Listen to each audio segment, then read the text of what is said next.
All right, welcome back to part 2 of the Heartland Federal Partners Grant Writing Workshop. This is the exciting panel after lunch. This is going to be a conversational panel, and we have 2 folks here who have had the great honor of having had the opportunity to work with several federal grants in the past, and I'm going to introduce them. And then we're going to have them answer a couple of questions, and we'll kind of do this in a conversational style. I'm going to get my phone out to kind of remind me that we don't go too long in this, or we could just go all day.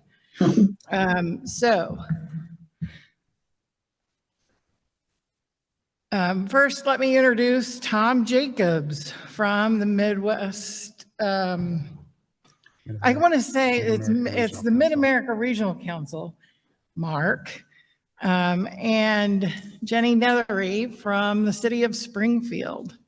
And I will let you guys tell us a little bit about the projects that you have applied for and the grants you've received. Tom, would you like to go first?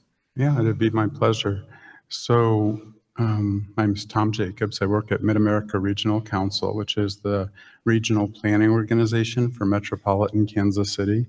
So we represent 119 municipalities and 9 counties in the metro area.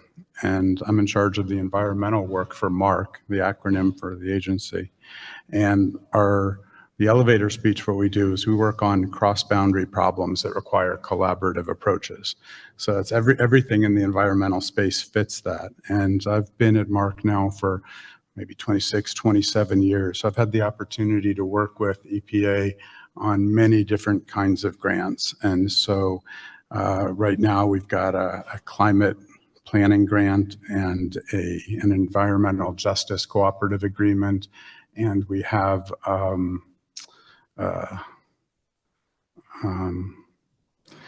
well, those 2, but over the years we've worked on different wetland grants and solid waste grants and brownfield grants, different things. And so I think some of my comments will be a little bit generic, but I'd be happy to dive in deeper on any set of topics that you'd like. So that's what I've got. Jenny, can you tell us about the projects that you're working on? Sure. I'm with the city of Springfield in the Workforce Development Department. And here at our... Jenny, we can't hear you. It's unmuted. Can you hear me, Jen? Yes, we can. Okay, so we can hear Jenny. So I'm not sure why in person you can't hear, because we can hear her online. Okay, we can't hear her in the room, but they can hear her online. So we're going to fix that here shortly. Okay. Because tech is our thing.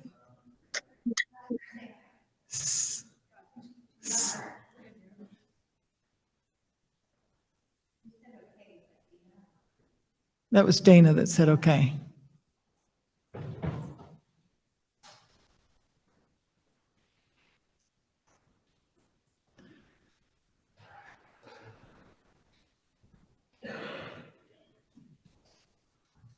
We can't hear her speaking. We can't hear the person who's virtually speaking, but they can hear us. The online people can hear. The online people talking. Jenny, can you speak? I can. I'm still here. Ooh, we can hear Jenny. All right. Well, I am with the city of Springfield and I'm in the Workforce Development Department. And here we have been working with Environmental Protection Agency grants since 2016. And we do job training programs. So we've been fortunate enough to keep this rolling for a while and really see the benefit of this within our community And also with the City of Springfield, the Economic Vitality Department also has a Brownfields grant that they manage as well. So that's kind of what we do here.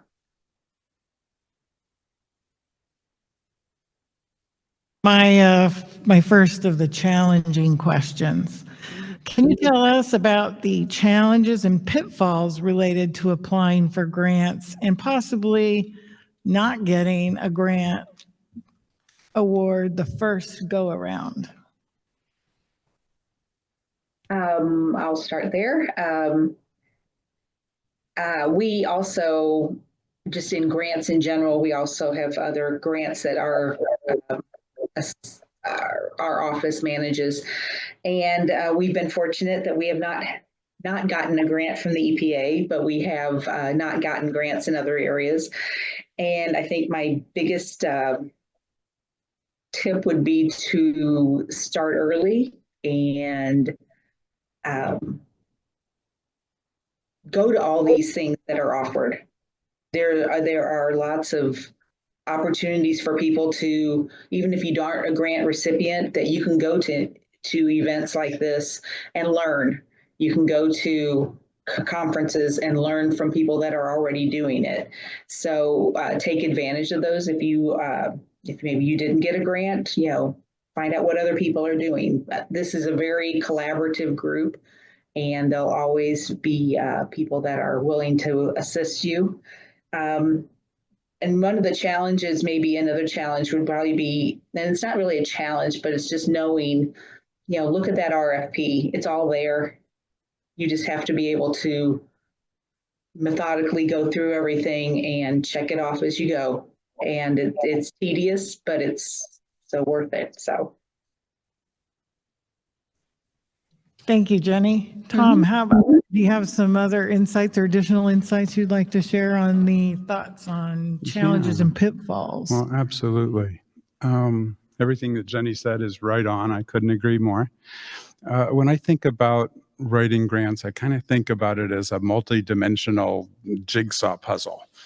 So this is what I mean by that. I don't mean to be obtuse. There's always stuff that I want to do or my agency would want to do, and trying to unpack that in terms of really clear goals and objectives, tasks, milestones, tying it to a budget and a schedule that's cohesive and makes sense, right? So but then whatever it is that I want to do has to align with what EPA wants to do. And EPA is very clear on what its goals are. And in terms of high-level policies, programmatic goals, the criteria that are listed in any RFP are they're clearly stated.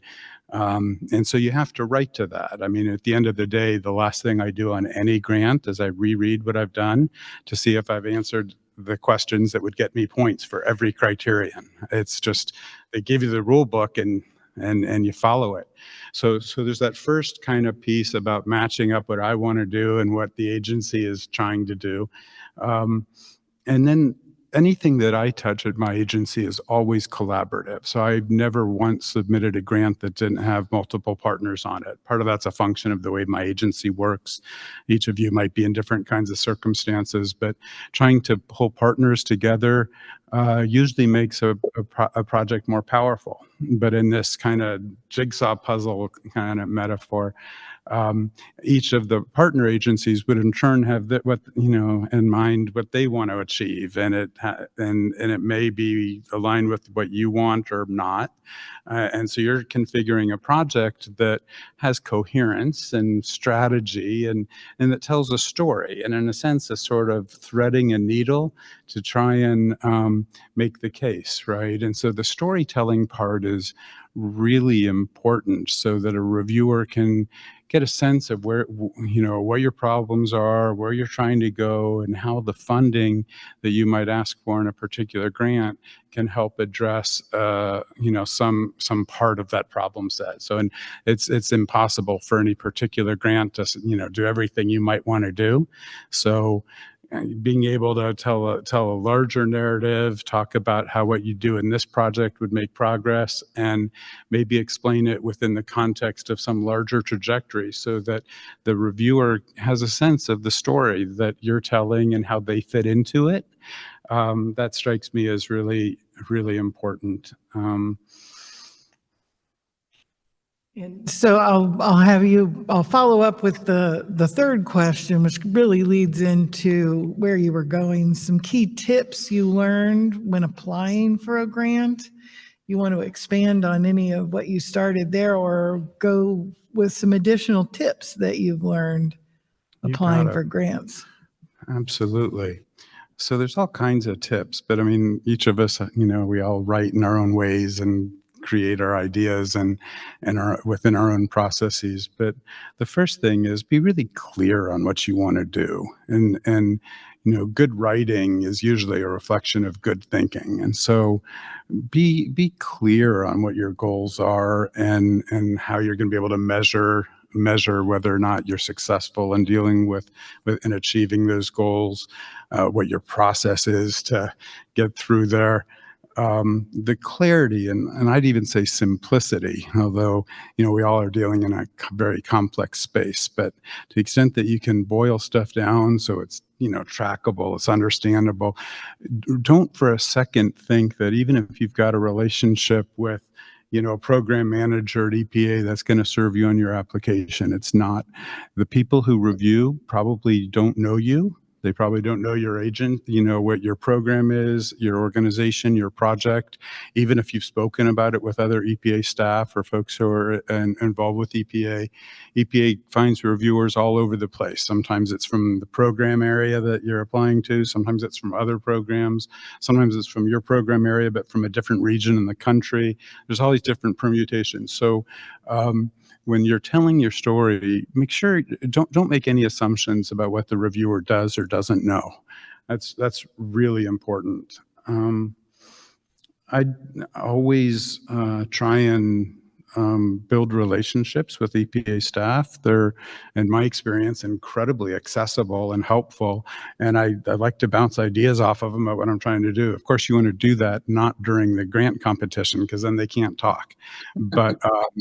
But if you're, if you've got, some set of ideas that are in different stages of gestation, right? I mean, like I told you guys, I've been doing this for a really long time. And so there's sort of a trajectory that's been implied in the different grants that I've gotten over time. And so there's always opportunities to talk through, this larger narrative, even if it's not germane to a particular application.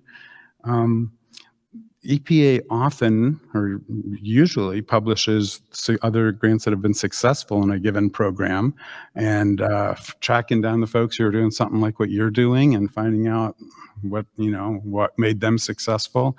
It's always helpful. Don't wait till the last minute.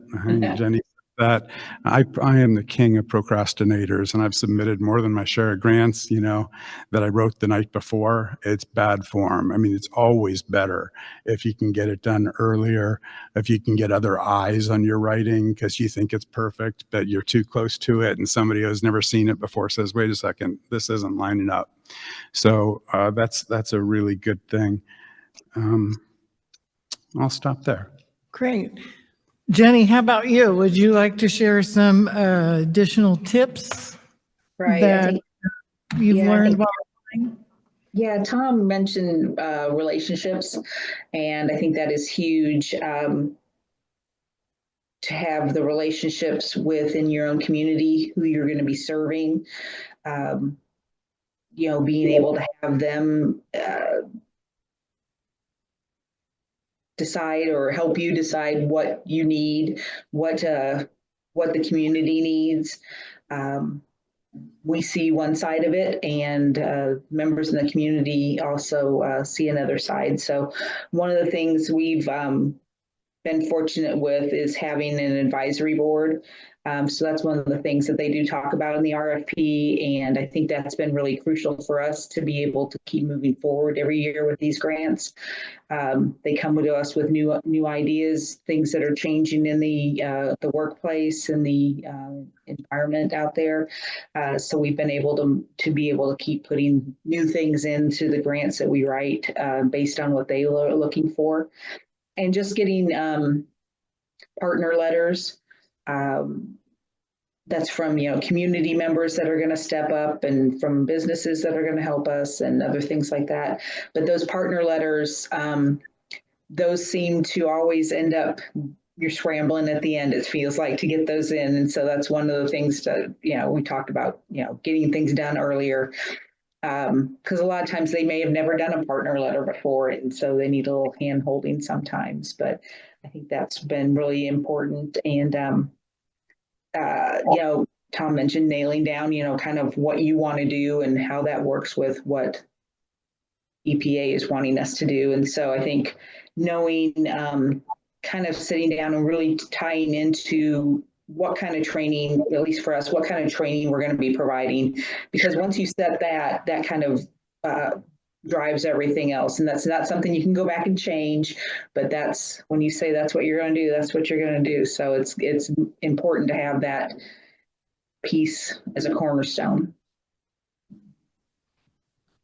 Yes, thank you. You're right about that. So let me leave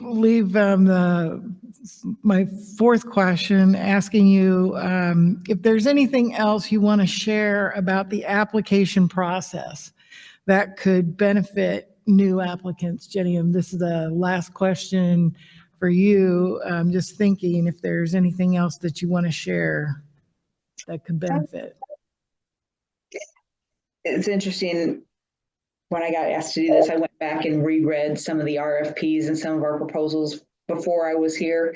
And just to see how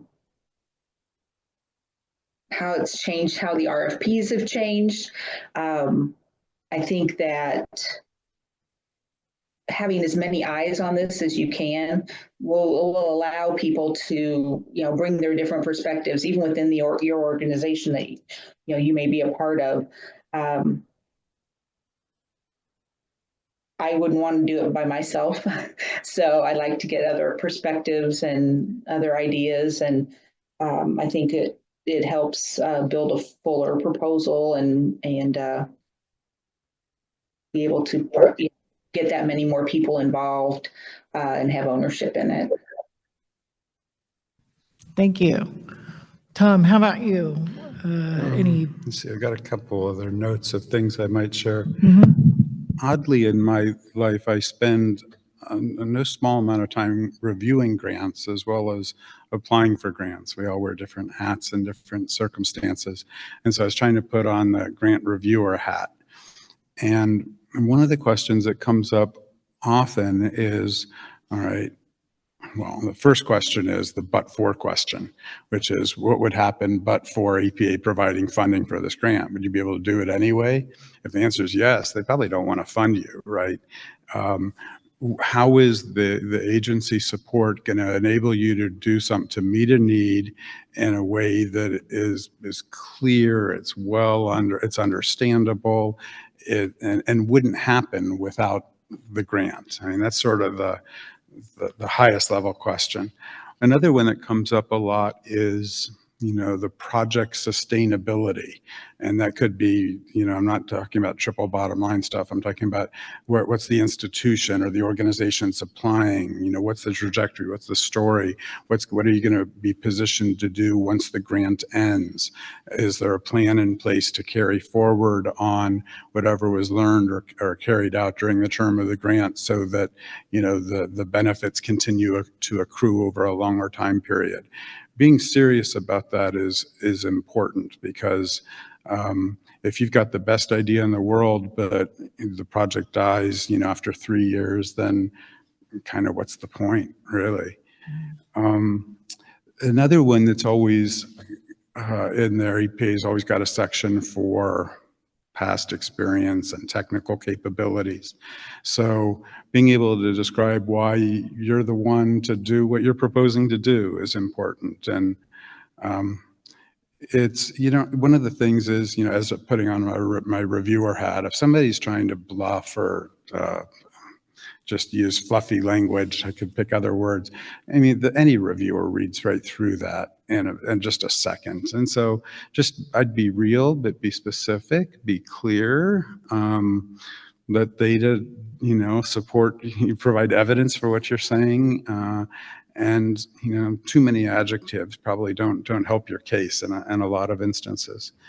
One that I think I've fallen down on over the years is I always want to just get stuff done, and I haven't ever paid enough attention to the evaluation and performance metrics pieces. And I always put it in, and I'll always have a list of things, and I always do the things that are there. But in terms of my general approach, I often wish I was more serious about having clear data-driven approaches with clear performance metrics that we're using to drive decision-making.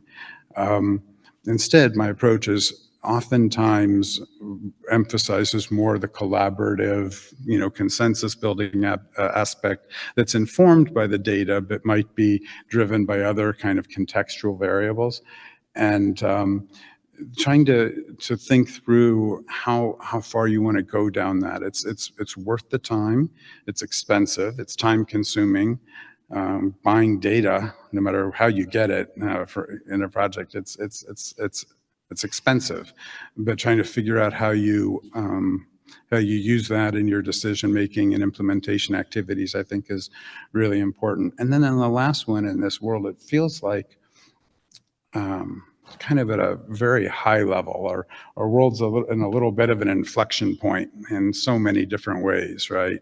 And things are changing before our eyes, and it's hard to see what's coming at us. And so to what degree can we anticipate what the next generation, by generation, next, say, 3 to 5, 10 years maybe, of needs might be, and to try and make a case for how you're solving a current problem, but you're anticipating what's coming and preparing for or creating the capability to address the next generation problems is really important. And that's probably the hardest thing of all, because none of us can tell the future, but we kind of have, maybe each of us would have a sense about what trends or the directionality of certain programs or problems might be. And so trying to figure out, okay, we want to do this, and then, I guess maybe it ties back a little bit to the project or program sustainability issues I was mentioning before. Trying to imagine what the story is going to be if you look back at it, 10 years from now. What happened because of what you did? Great, thank you. Thank you, Tom and Jenny. Do we have any questions for Tom or Jenny and Jenny in the room? Thoughts or questions? Or on the computer? All right. I want to thank you both for offering your perspectives. It is always one of the centerpieces to hear from people who have actually received a federal grant. And thank you, and I wish you the best. And you, Jenny, thank you. I wish you the best going forward. I just want to say thank you back. I mean, I've been working with EPA for a long time, and EPA is a partner of Mark's. And I just fundamentally look at EPA as a partner, and the grant writing and seeking piece is just one part of that. And there's a lot of other parts, and the ways that we, I think, can help each other are deep and powerful. And I thank EPA for today and all the other stuff that you do for all the time. Thank you very much.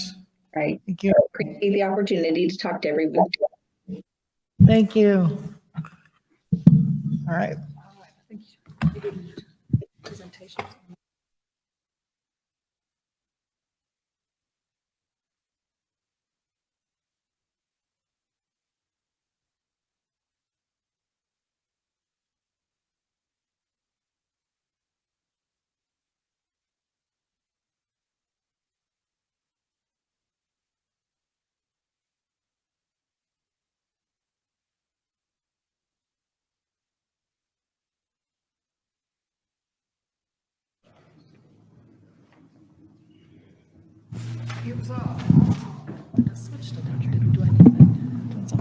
Maybe there's a lag.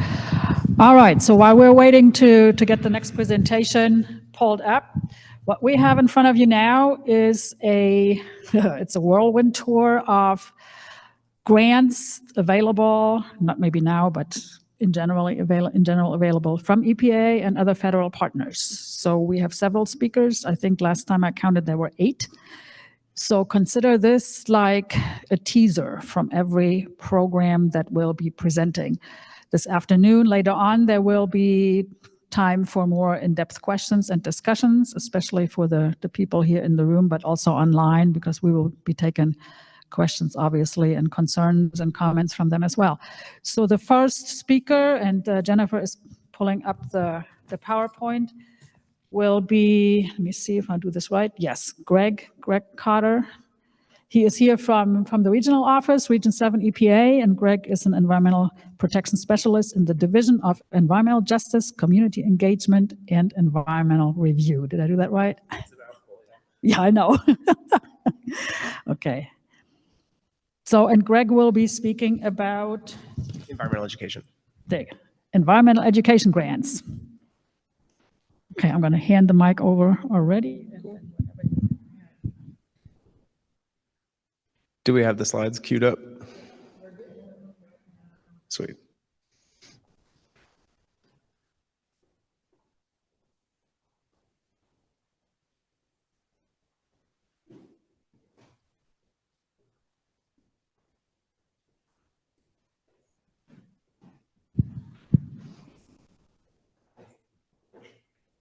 All set? Is the Wait, mouse? did I not press share? I didn't press share. This morning the buttons on the computer didn't work. So I don't know if the mouse works. Share. Share.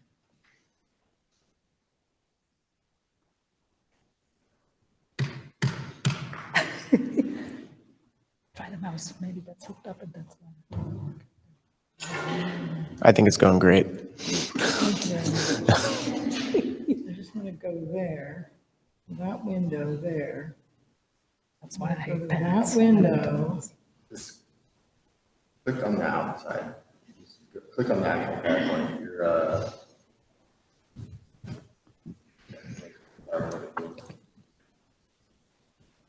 That's not the PowerPoint, I want to go to this PowerPoint. If it's not going to work, I can do this without slides too. No, we're gonna freaking do it. I know I'm inside of Teams, I tried to download it, it's the only one that hasn't gone into a file. Okay, so share your teams. Oh, wait, no, it is in a file.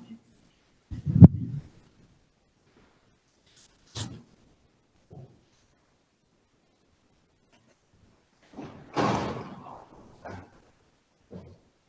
got it.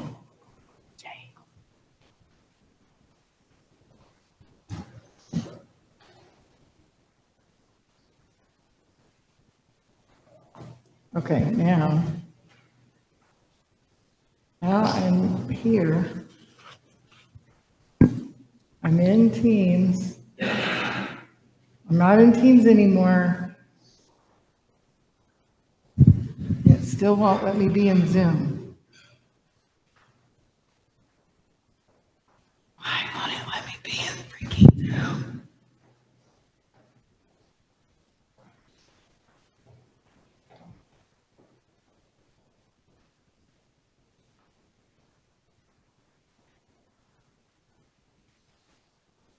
If need be, Dana can run it from the back end.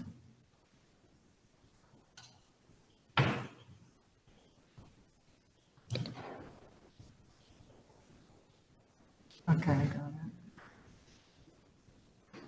it.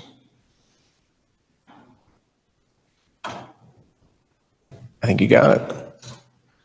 Here we go. Take your victory lap. All right. I was told I only had 5 minutes for this like grant speed dating. So I can do a few. Oh, cool. We can do 10, but I'll go quick. We'll see if this is actually going to behave with the. How are you guys advancing the slides? Just hitting.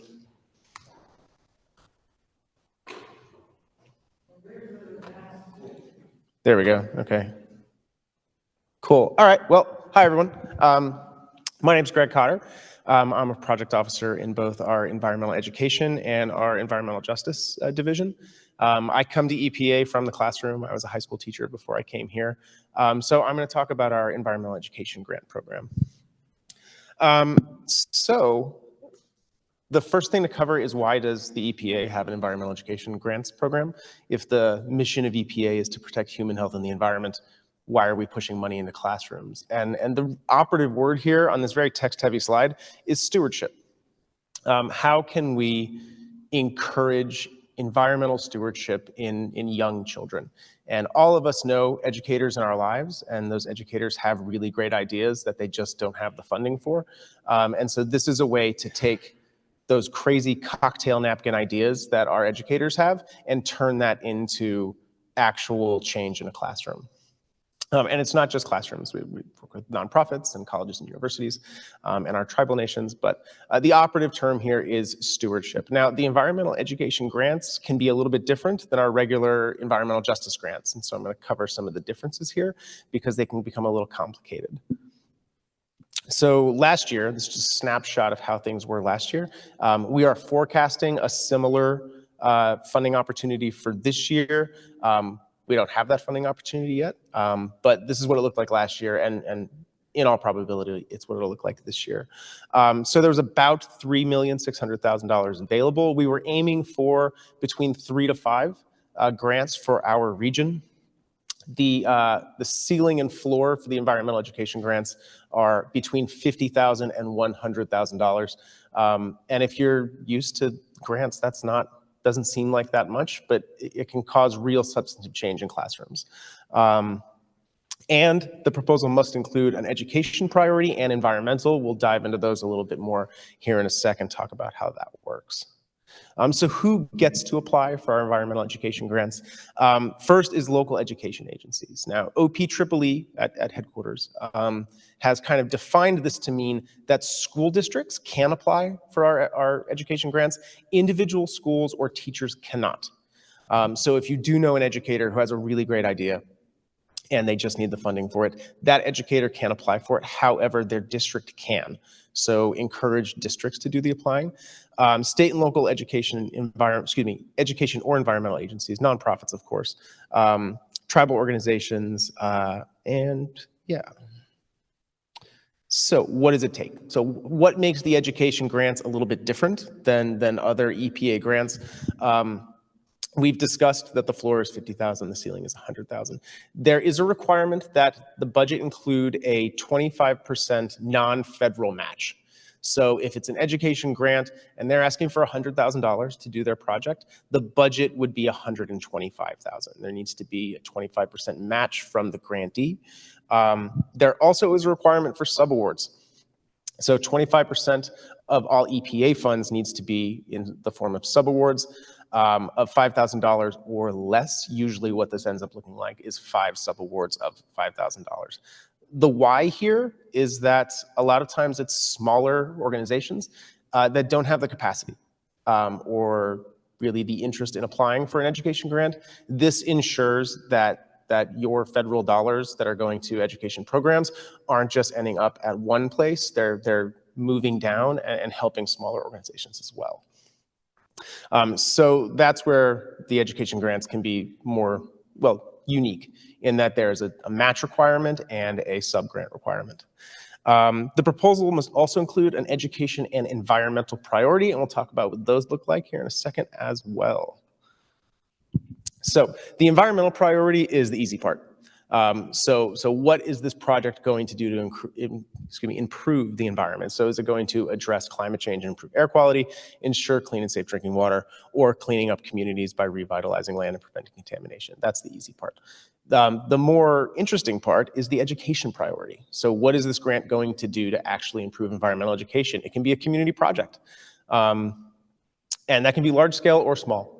If there's a school that has a creek bed behind it and a teacher says, I really want every year to have students going back there and cleaning up the creek bed and learning about the water cycle and ecosystems, and I really need some hardware to make that happen, so this can be something we do every year, then there's a community project element to that project. There's also career development, so development in green skills.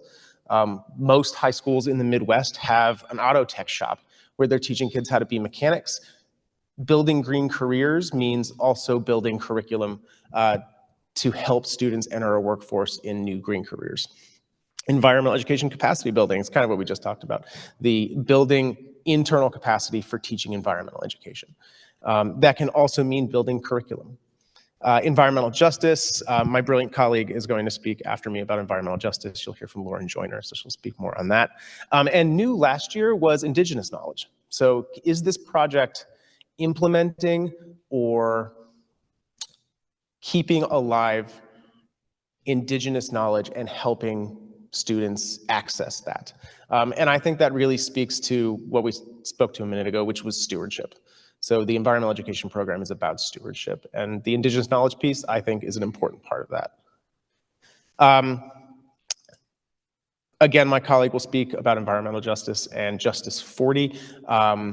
But in short, it's a commitment that 40% of federal dollars go to helping underserved communities. So of course, we're going to do that in environmental education as well, but I will leave that to my colleague. So what do we need to apply for these grants? What are your resources? I know the panel just before was speaking about what tips can they give, and the best tip I can give you as someone who has reviewed environmental education grants is read the full NOFO. Like, know what the source document is so that you know what questions you need to answer. Too many times wonderful projects don't even make it through threshold eligibility because they didn't read the NOFO closely enough.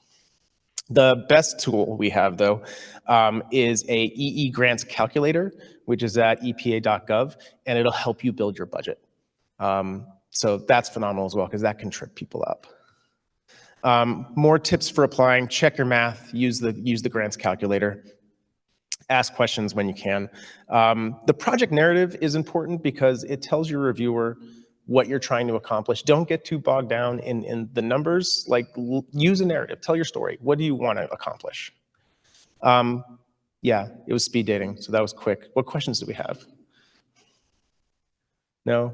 If you do have questions, because I know all of us have educators in our lives, and if you're saying, hey, I heard this really great talk from Greg Cotter and he wants us to apply for these things, no idea is bad. Have them reach out to me or my colleague Leah Clyburn. We're the two environmental education contacts here. We would love to answer your questions. So thank you so much.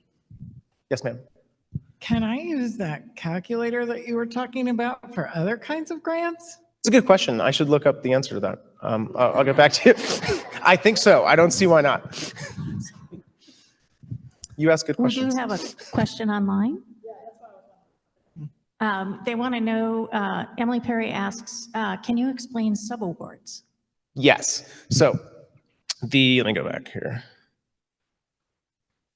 There we go. So the subaward requirement, again, 25% of EPA funds, not the total budget. So if you're asking for $100,000 from the EPA, your total budget's going to be $125,000. But of that EPA dollars, 25% needs to go to subawards, and they need to be 5 different organizations.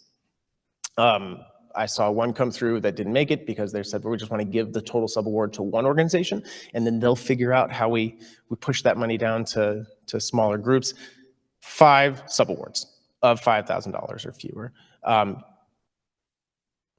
Oftentimes what this will look like just in practice, is if a school wants to build a greenhouse and it comes time to actually put stuff in the greenhouse and we need plants and stuff. So they're going to go to a local nursery and partner with that local nursery. That would be a subaward.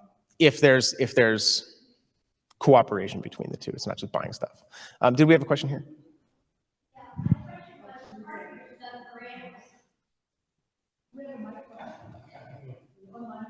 I'll come to you. Part of your It's working. part of your sub partners, can you, let's say you're giving it to a school district and they're dividing it out. Can they use it in their scholarship program to further education of a student going off to be a biologist or something in a set field? Can they use that money that way as well? The quick and easy answer is no, at least based on past NOFOs. unless they change the language. But of the NOFOs I've seen, no, they wouldn't be able to do that. Scholarships usually come from endowments and stuff like that. Any other questions? No? Yes, ma'am. Yeah. Because otherwise the online people don't hear. All right, for the sub-awards specifically, do the sub-awardees need to be eligible just like the main grantee needs to be eligible for the grant? Because you mentioned the nurseries, and that's a commercial outfit, so. Yes. Yeah, the answer would be yes, but these are all good questions that I could also pass up the flagpole and get more like concrete answers to. But like that's why I would say reach out to me and Leah. And there's no such thing as a bad idea because we can work through any of these questions together. It's better than not asking and submitting an application and it not making it through. So make me do my job. And if you have an idea, reach out and we'll work through it together. Anything else?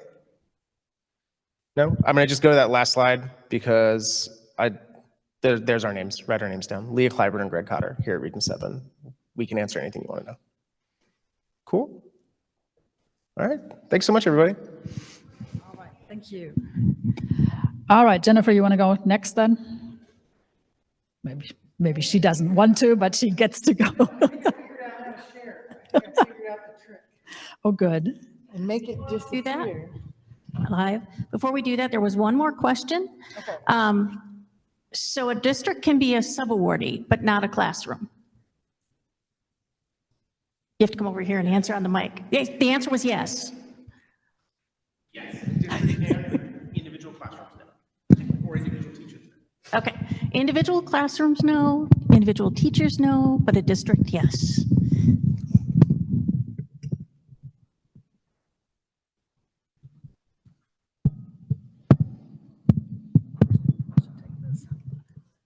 All right, so while Jennifer is keying up her slide deck, she's going to talk about EPA grants.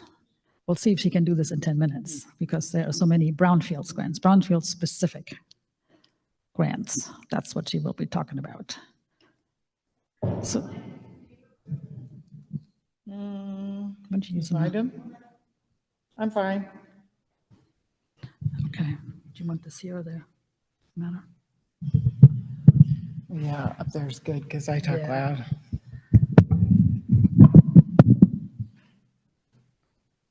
Where is it? There she blows. 6 from the beginning. Slideshow. Go. Bum, bum, bum. All right. So this is an overview of EPA's Brownfields Assessment Revolving Loan Fund and cleanup grants that were recently released. This presentation is going to be an overview of the grants that are available this season. EPA also alternating with the revolving loan fund makes available multi-purpose grants. Multi-purpose grants will be available next season, ostensibly. This season we have the revolving loan fund grants. You'll see on the links here that there was on September 19th a narrative webinar about assessment grants, and just yesterday there was a webinar for cleanup grants. These two links are the recordings to those webinars. So yay, you can go to those and check those out. Also check out the resources available on this website, at the website linked here. EPA supports lots of things, not just grants program. The EPA Brownfields program also provides technical assistance to communities and has a robust land revitalization program. I encourage you to please check out the vast amount of resources available at both of the links on these pages, on this page. All right, now let's talk about eligible entities for the Brownfields grants. clearly. There's a ton of them listed here. And I'll let you read the slide on your own. And let's get into the grants. Assessment grants. This year we have community-wide grants, we have coalition grants, and we have grants that are available only for states and tribes. There is a change this year for coalition grants. I'll talk about that in a moment. Assessment grants are used to inventory brownfields, characterize past uses, and really do some cool planning activities.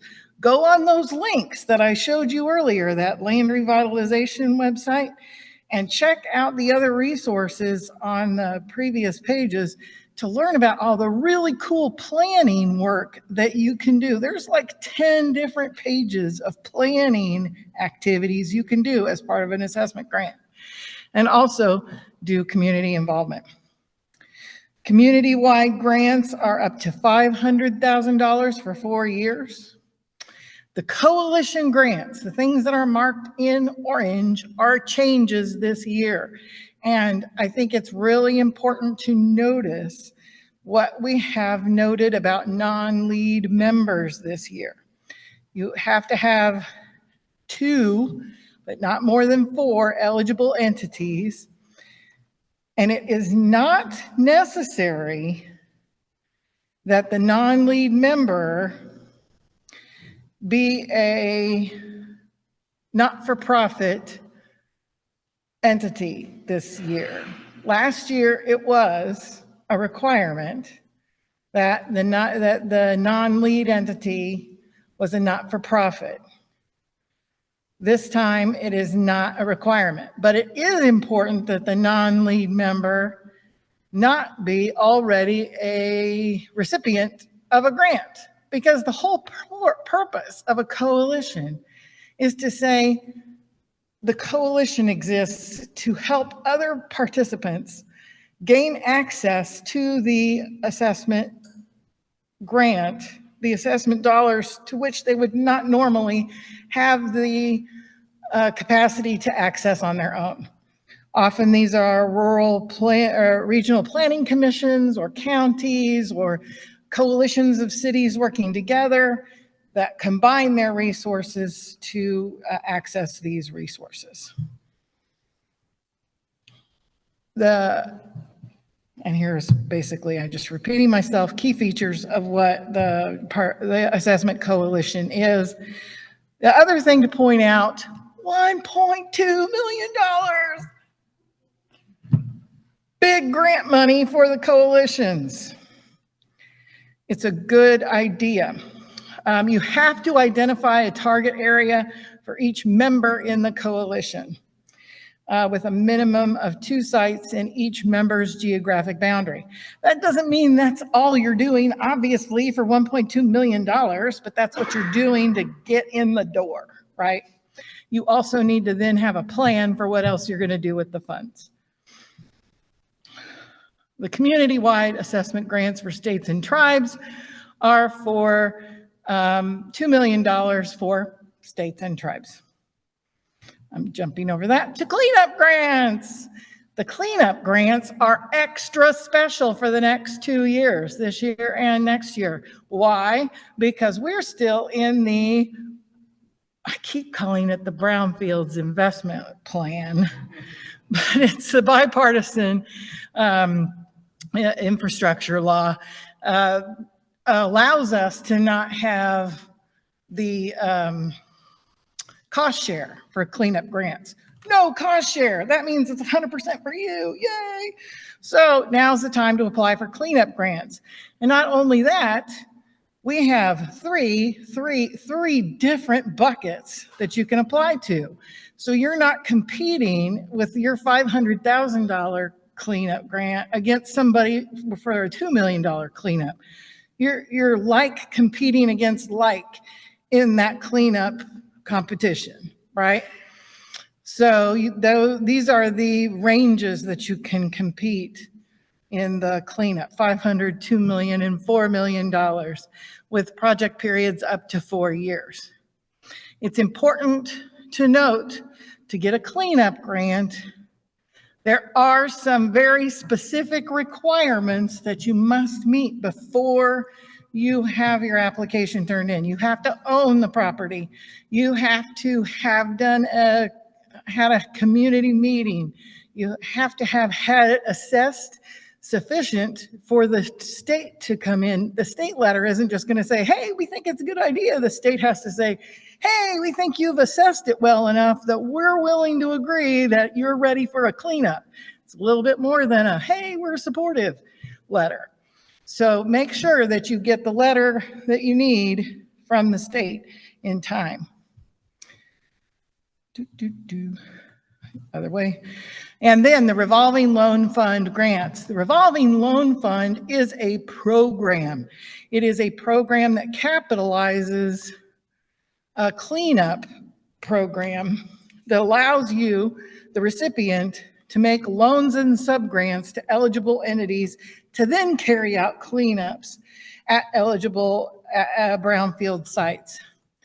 A successful RLF program revolves that funding by generating program income, bringing the dollars back in from the loan, and it makes more loans and subgrants. And here is the really cool info. Once you've got the revolving loan fund and you're successfully making loans and subgrants, you can come in for more funding through supplemental RLF in subsequent years without competing. Yes, get the RLF. It's really awesome. I'm not sure if you heard me online. You should really get the RLF because you get access to the supplemental once you start to demonstrate that you are revolving and making loans, and it's really cool. Here is some key points on how the RLF program operates. If I were a person who worked from the actual bullets and read the talking points, I would have said this instead of what I did. So what's important to know is that at least 50% of the grant that you take in the revolving loan fund has to go to loans. That means that the rest of it can go to program management and then subawards or grants that you might make. And then, as I said, a designated, it could operate for many years, possibly decades, if you keep going. It's really cool. And here again, $1 million to start. The only eligible entities who do not have or are not currently part of an open cooperative agreement for an RLF at the time of application can apply for an RLF grant. And you get 5 years to start.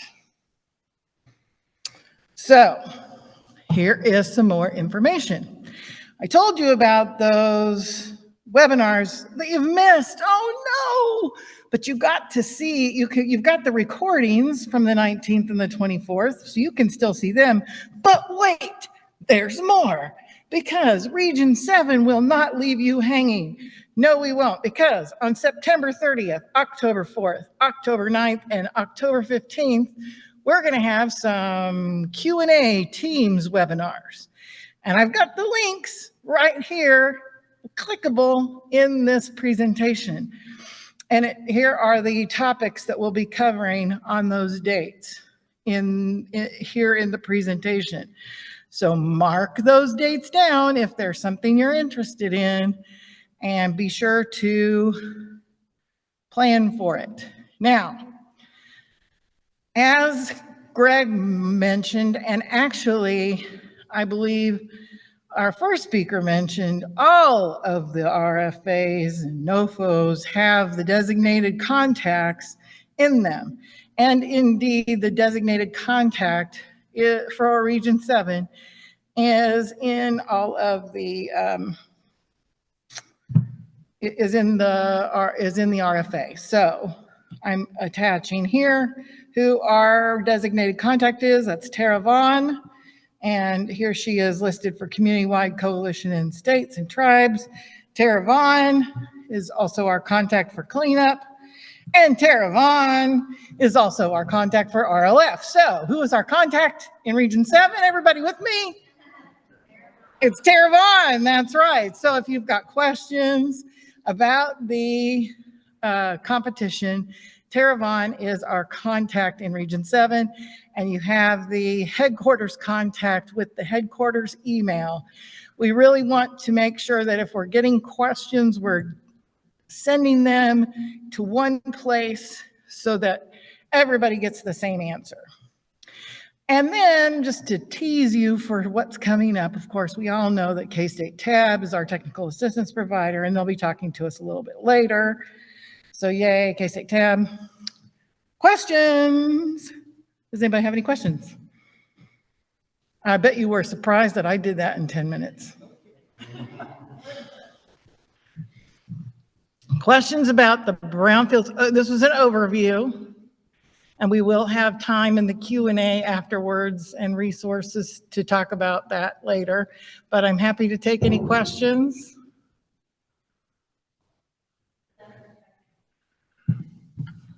People can't type as fast as I was talking.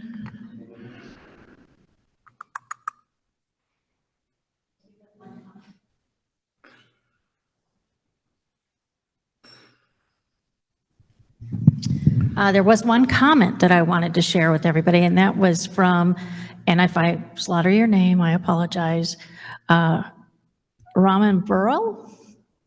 Thank you all, meaning the presenters, for stressing reading the entire NOFO and several times, if necessary, and asking questions of the issuer about topics that are not explained fully or well. Also, having a copy of any additional or updated guidelines is of the utmost importance for a successful application. A commenter after my own heart. In fact, my favorite part of the RFA has to be the part where we give you the answers. I mean, it's like one section we tell you the questions, but you know how it's like in algebra, they always put that back section with the answers at the back of the book? We give you in the next section the answers. We tell you how we're going to score you. People don't read that section. That's like the section you have to read. Huh? Tabby Z. So the comment in the room is that Tab EZ combines them so that both the narrative and the evaluation criteria are in the same place. That works for the brownfields competition. Any other comments or questions? All right. All right, so. Lauren, and she is going to be online, I believe. And what is her number? Is she 8? Yes, because I think Alma is 9. Tried. All right, our next speaker is Lauren Joyner. She is from EPA Region 7, but she will join us virtually, talking about environmental justice grants. And Lauren is in the environmental justice community engagement branch here in Region 7 in Kansas City. So Jennifer will pull up her presentation. Actually, you don't need to because she can. She's gonna share them herself. Lauren, do you want to, can you hear us? Yes, I can hear you. Can you hear me? Perfect. Do you want to just share your screen? Do you have your presentation up, and do you want to advance your own slides, or would you like us to do that for you? I might be able to if I could. Let me go ahead and do that. Open. Thanks. Oh, Alma is going to do her own now or not? She decided she wants to do that. Let me know if you see anything. Yep, all good. Awesome. Well, let me know when you're ready to start. Hello, everybody. My name is Lauren Joyner. I'm here at the EPA. I am the EJ project officer here. I wanted to take a quick overview about the EPA's current environmental justice grants and technical assistance programs. So where we'll start off is with a brief history and the definition of environmental justice, types of EJ funding and technical assistance, as well as examples of grant projects in Region 7. And of course, if you have any questions, please let me know.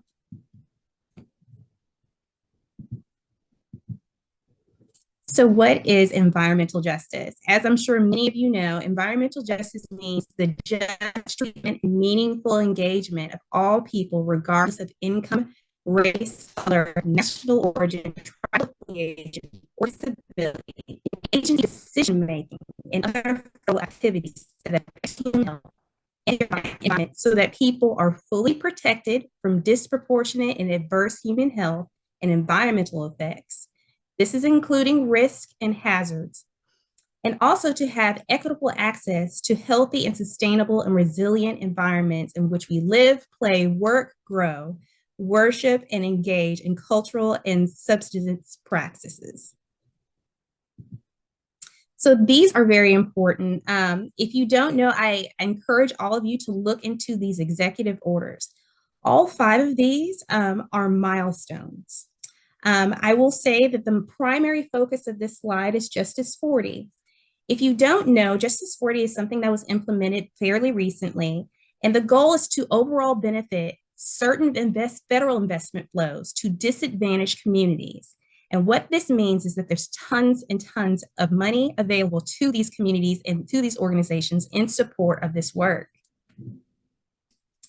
One of the ways that EJ is supporting community is through our Thriving Communities and Technical Assistance Centers programs. It's a mouthful. We call them TIC-TACs. So our TIC-TACs, they identify grant opportunities, they prepare grant applications, manage grant funding, build capacity, as well as develop collaborative community-based partnerships.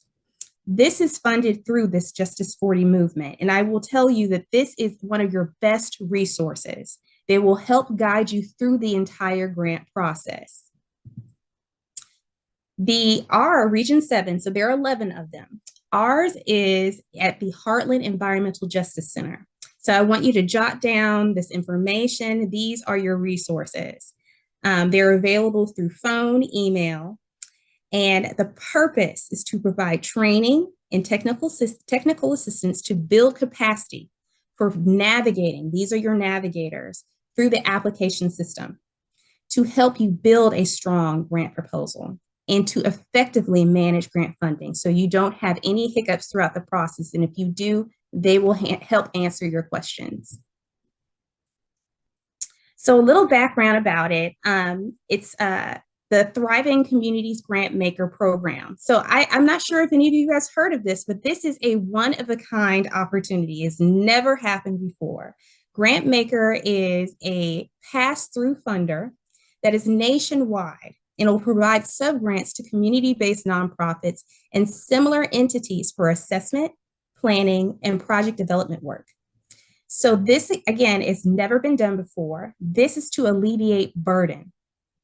This will open not just in the fall, but October 15th. The NOFO will happen October 15th. That is your key timeline to go ahead and start the process with the support of TIC-TAC if you would like to get into this 150K to the 350K sub-grant award. So here is a look at what the funding project is available. I will tell you that the goal is to apply for all 3. Do not limit yourself. We want to do phase 1, 2, and 3 with you if possible. There is also an opportunity for non-competitive fixed amount sub-awards, and this will be $75,000. However, it'll be available for severely capacity constrained community-based organizations. So if you or someone else you know benefits from this, please make sure that they know about Grant Maker. So TCGM, the cooperative agreements, are collaborations between EPA and 11 grant makers around the nation to reduce burden of the federal grants application process and distribute federal funds to potential applicants working to address environmental justice issues. Again, supports capacity, increase efficiency, reduce barriers, and encourage meaningful involvement. These are those that are available. Also, we have another opportunity, and I know you guys are like, where is all this coming? This is the time to actually go and apply. Right now, we have the Environmental Justice Community Change Grants Program. Now, the deadline for this is on November 21st of this year, and you have a one-year process. So this does close fairly soon. The idea with this is to engage in disadvantaged communities, reduce pollution, invest in place and community-based initiatives, increase climate resilience. And this is $2 billion for environmental justice activities. So this is a wonderful opportunity, you guys. Here are some ideas. I'm sure you guys have tons of ideas, but just to throw some out here, you do have community energy resilience, indoor-outdoor air quality, clean drinking water. The range is all over.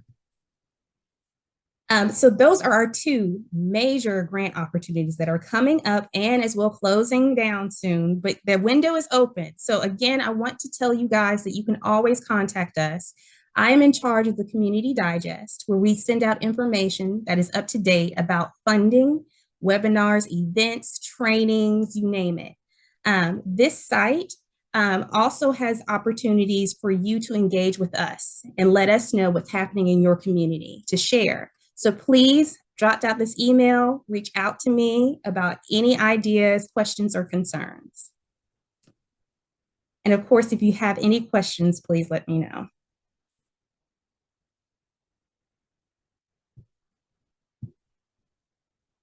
And that is it.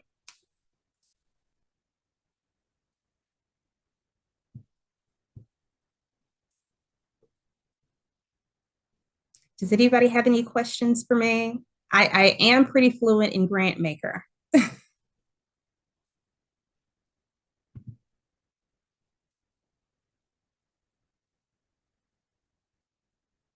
And again, I'll be throwing some material for Grant Maker and the Community Change Grant in the chat. There's already some information about how our process works, how even if you're interested in how intricate this process is, because again, we do have outside a national grant maker that is coming in to support this project. And so there are tons of slides on how that works if you have any questions as well. But again, this is a great once in a lifetime opportunity.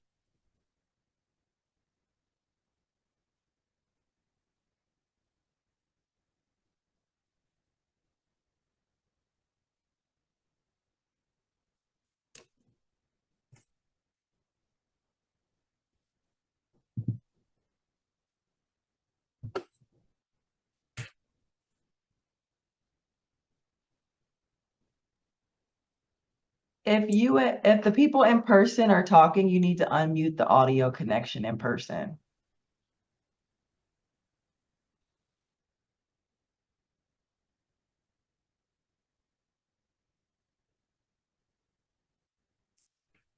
I think the audio is shut off.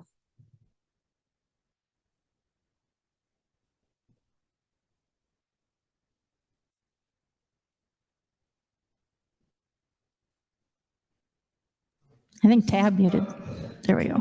There we Can you go. hear me? Okay, there were a couple of questions. One was, when will the next round of the CCG, wait a minute, it just slipped down on me. When will the next round of recipients for the CCG be announced? For the Community Change Grants? Mm-hmm.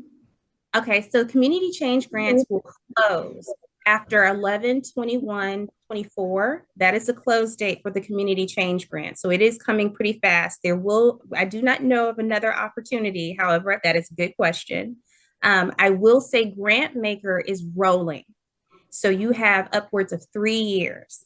So it is a rolling opportunity for Grant Maker.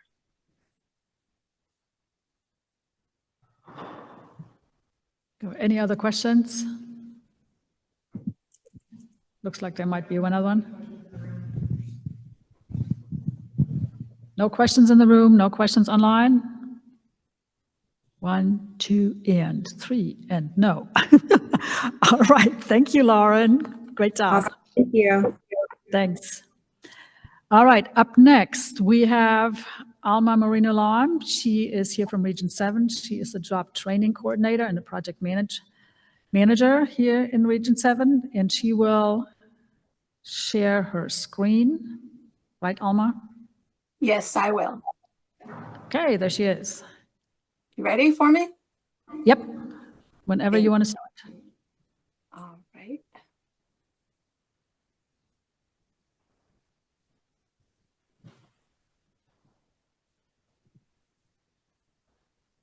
Okay, and if you can go into presenter mode so it gets a bit larger. Yep. There you I are. Yes, was perfect. faster at saying it than I could do it. Thank you so much, Sabine. Sure. So since it's brief, I want to interest you in, by the way, I'm Alma Moreno-Lam, and I want to interest you in applying for a job training grant to help or for you to even hand out the slide deck to someone who might be interested in doing that. I challenge you to at least email me with a community that can use this. And even better, I challenge you to give me a name and the contact information of someone who might be of help in getting that community a grant like this, to be able to apply. Once the notice of funding opportunity is open, I will send Region 7 information from the box that's called R7_brownfields@epa.gov. You won't get an email from me. So you need to train your mailbox to accept email from that. Otherwise, you will miss what I send out to everyone. If you have brownfields, you likely have underserved areas and people nearby that are impacted, people who need a hand up and good paying jobs. You know these people. They're the people trying to piece together part-time jobs to make a living. Single mothers, neglected veterans, returning citizens, those in transitional housing, the homeless we won't look at, a green card holder who's a permanent resident that has been granted authorization to live and work in the United States on a permanent basis. These are the people you can reach. Before the places that they live in become unaffordable, we would like you to get the grant to find the people, train them, and support them on their first job to launch an environmental career. Let's get them the licenses and certifications to claim the environmental jobs that are in their community. People with livable wage jobs form a stronger community. A great job training program will connect those people to environmental jobs in demand. And this is a list of the how-to. I actually got it in the order that you really need to do this. Mind you, notice the first one is your target area, well, your community, reaching out and finding out what's really needed from the employers so that you can build your curriculum and then add everything beneath that. There is no cost share and no leveraging required. In the application, the applicants must identify the target area that they are intending to serve. It's a critical piece. So here is an example. Read the guidelines carefully as noted. The target can be any area, a county, sister cities, a city, a neighborhood, a watershed, etc., that is impacted by the presence of one or more brownfield sites. There has to be the connection to brownfields. Before the FY26 request for applications, call me to discuss your ideas and I can guide you.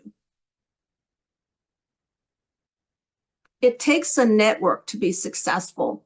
You will need to submit partnership letters for each of these categories that support the commitments that you indicate in the narrative. That's because partnerships contribute to virtually every program activity, including applicant recruitment, screening, student services, training, and placement. Leveraging is not required, but these partnerships will cover what our grant does not. You'll give it a value as leveraging, but do not, I repeat, do not put it in your 424 or your 424A. You can apply for up to $500,000 in funding to be spent over up to 5 years. No cost share required, and the grantee must track and support every graduate at least 1 year post-graduation. This is a typical cycle, but not the only option. Projects that allocate at least 60% of funds to tasks directly associated with instruction/training will be evaluated more favorably. These are the musts. You must target the unemployed and underemployed individuals that are residents living in or near the adversely impacted community that's impacted by the brownfield sites. And they must be 18 years or older when they graduate from the program. You must not duplicate an existing program in your area. You must provide the OSHA 40-hour HAZWOPER training to all trainees. And of course, you must first pass the threshold criteria, which I'll get to in a bit, and you must be an eligible entity. Here's a list of all the eligible categories. Find yourself and your partner or a partner that wants to apply on this list. Be strategic about who applies. Everyone on the team wins to some degree for the people. In addition to paying for actual training courses, funds may be used for these. Conversely, with a clear nexus to brownfields, training in all of these areas can be included. Notice, all centered around brownfields.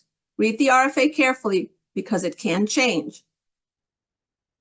Conversely, grant funds may not be used for these things. You may use grant funds to pay for stipends. Go look where the green arrow points. Stipends can help bridge the students from subsistence to a self-sufficient environmental career within your community.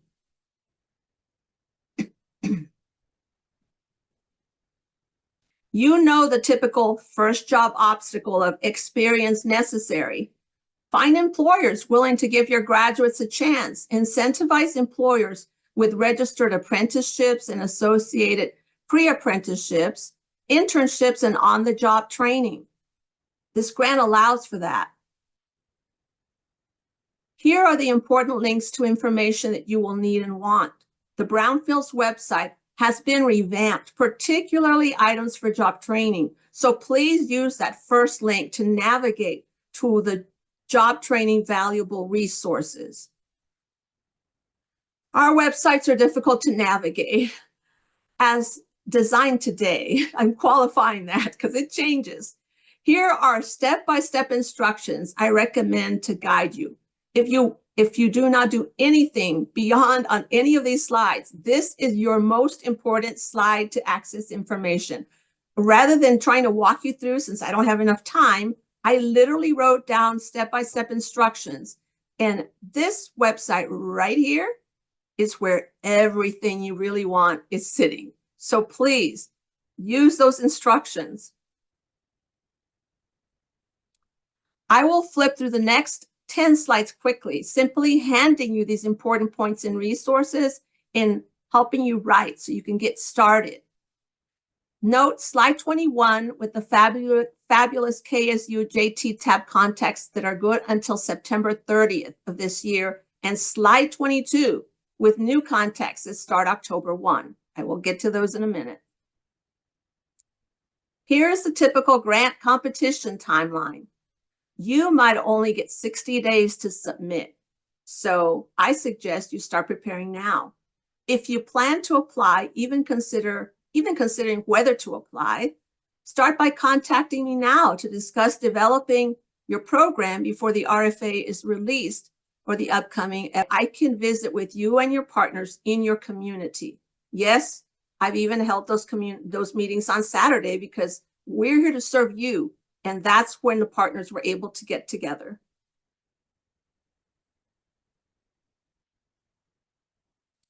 This is what is typically required in an application. Technical assistance provider KSU JT Tab offered a grant writing webinar in June 2024 for the FY25 RFA, and it was recorded. There isn't anything to say that you can't just pretend to write a grant right now. You could use those guidelines and try to do that and see how you do.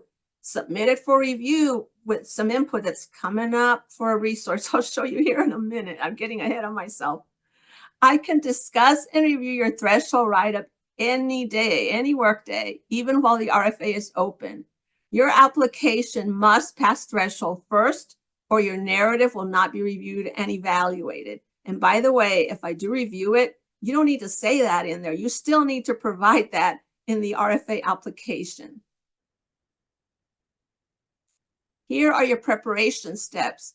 And this morning, there was a wonderful presentation about how to navigate grants.gov and sam.gov. So I advise you to look at that recording. These are the resources within our region that are available until September 30, 2024. I encourage you to contact them now. K-State Tab handles Brownfields job training, technical assistance for Brownfields job training, and they call it JT Tab, KSU JT Tab. Staff from the prior HMTRI that provided the technical support for many years are consultants on that team. And so those are the contacts. Your key contact is Blaze Levin. I would take advantage of that now. They will help you navigate where their resources are going to be beyond the date of September 30th, 2024. Effective October 1, 2024, through March 31st of 2025, mind you, there will be a new contract for the time after that. We just don't know who that is right now. The team of Tetra Tech and Adapta will be researching and providing technical assistance activities in support of EPA's Brownfields job training program and to new, existing, and or prospective Brownfields job training program applicants. They will be providing support for them to any of the current grantees to carry out their program activities, providing technical support to new, existing, and or prospective recipients, and developing and delivering training and educational materials for the job training grant recipients. These are the technical assistance provider staff. Use the technical assistance inquiry form link above. It's right at the top. And use it now so that you can get help. That will notify headquarters as well as the contractors and myself that you have sought assistance. And that way we want to make sure that you're taken care of. I met some of these people last week, and I think you too will be impressed and pleased by them. They are ready to help you. Grant writing review support is available and will continue into 2028. That's when the current contract ends, and then we'll probably have a new contract. In Region 7, the KSU JT Tab provider is Blaze Levin. Get to know him, contact him. The next two slides are resources specifically for tribes.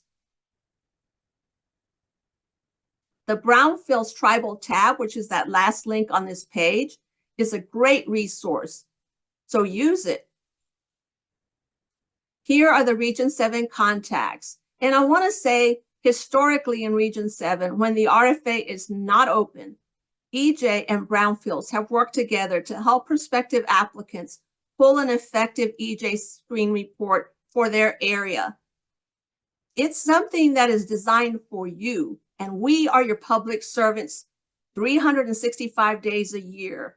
We only can't help you with those pulls during when the RFA is open, but beyond that, we are here to serve you. So please reach out to us. Please stop by to see me at the resource fair later today. At minimum, send me the name of a community that needs this and name and contact information of a person who might be able to help. Be fearless. That's how we all learn and get ahead. And I will tell you, my applicants that I have helped in the past that ask questions nationally and regionally that were completely fearless, those were the ones that were able to be successful on their first application. And I believe I have 3 of those at this point. Are there any questions?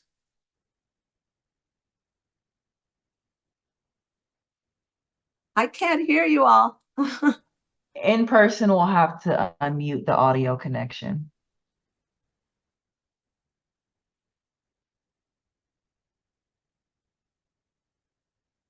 Yeah, I still can't hear them.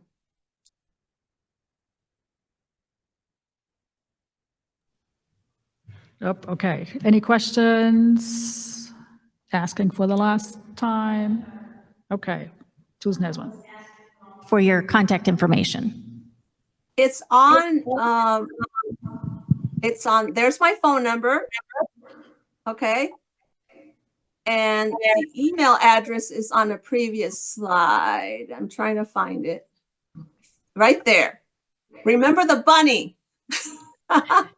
And there is Alma's contact information. And this is the mailbox. You're going to hear from me during the competition. I need your email addresses so I know to send you this.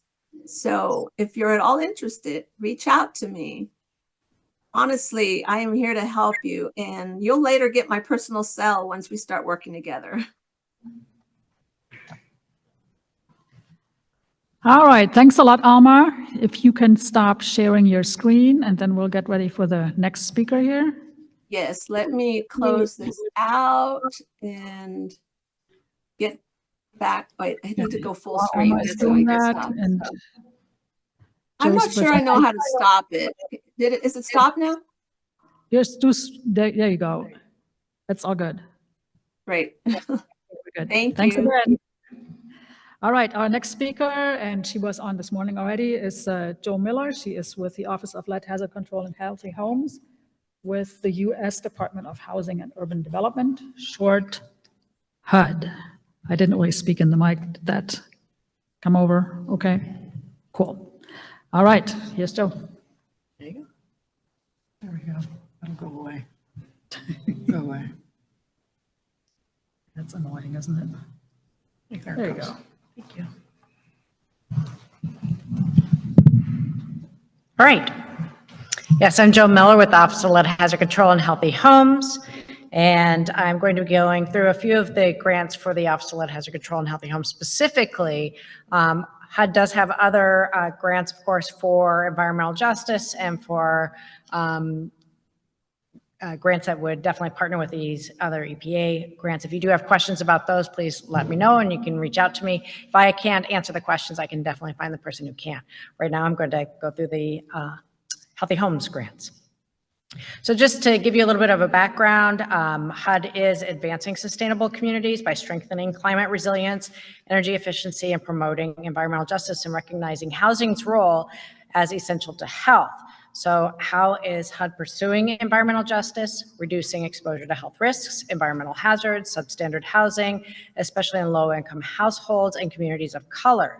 Now, the Office of Lead Hazard Control is the lead agency on that. And what is it that we do? We provide grants to state, tribal, local governments, and to nonprofit organizations, and these grants reduce health and safety hazards in homes of families with low incomes. The office also monitors and enforces HUD's lead safe housing rule. We conduct public outreach, ta-da, and health and safety in homes, and we fund studies. We do have some research grants to protect children, older adults, and families from home hazards. I just have this slide in here to kind of help folks that might not be familiar with healthy homes understand how substandard housing, and the hazards in housing impact health, and then have other impacts on society and cost to society and the individual. So why do we focus on lead? About 3.3 million American households have children under the age of 6 years of age who live in homes with lead exposure hazards. Nearly 23 million homes have significant lead paint hazards. So other data here that you're welcome to read. Again, we're moving quickly through this. Like you said, it's speed dating for grants. So I put that information in there for you guys to read. It's in, I love the website where you have all of our PowerPoint presentations. Thank you for doing that. Quickly, what is a healthy home? It's dry, it's safe, clean and uncluttered, well ventilated, pest-free, well-maintained, contaminant-free, and thermally controlled. These are our 8 principles of healthy housing, broken down into quick little sound bites. So the role for HUD in safeguarding public health really is, again, in our office. We like to say that we are the public health arm of HUD. We were established in 1991. I put some information in here to kind of help you see how we've matured, our office has, from the LED program to our Healthy Homes program. And again, we're celebrating 25 years of our Healthy Homes initiative. I put some other information in there as well. So why our work matters. It's more cost effective to address all of the hazards in a home. We have better school outcomes and health outcomes. Prevention saves lives and money, and more resources are available for rent and nutrition and other elements when people do not have to spend money on healthcare or on energy and other things when we save money in health.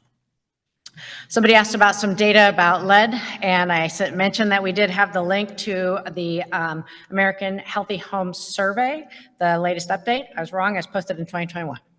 And you can get that information on HUD User. The link is in here. There's a lot of great information, not just about lead, but some of the other data about housing. And again, I put a few of the numbers in here, but you can get some great information on that website through that link on housing. So more information, again, don't need all that right now. So HUD's Healthy Homes grants.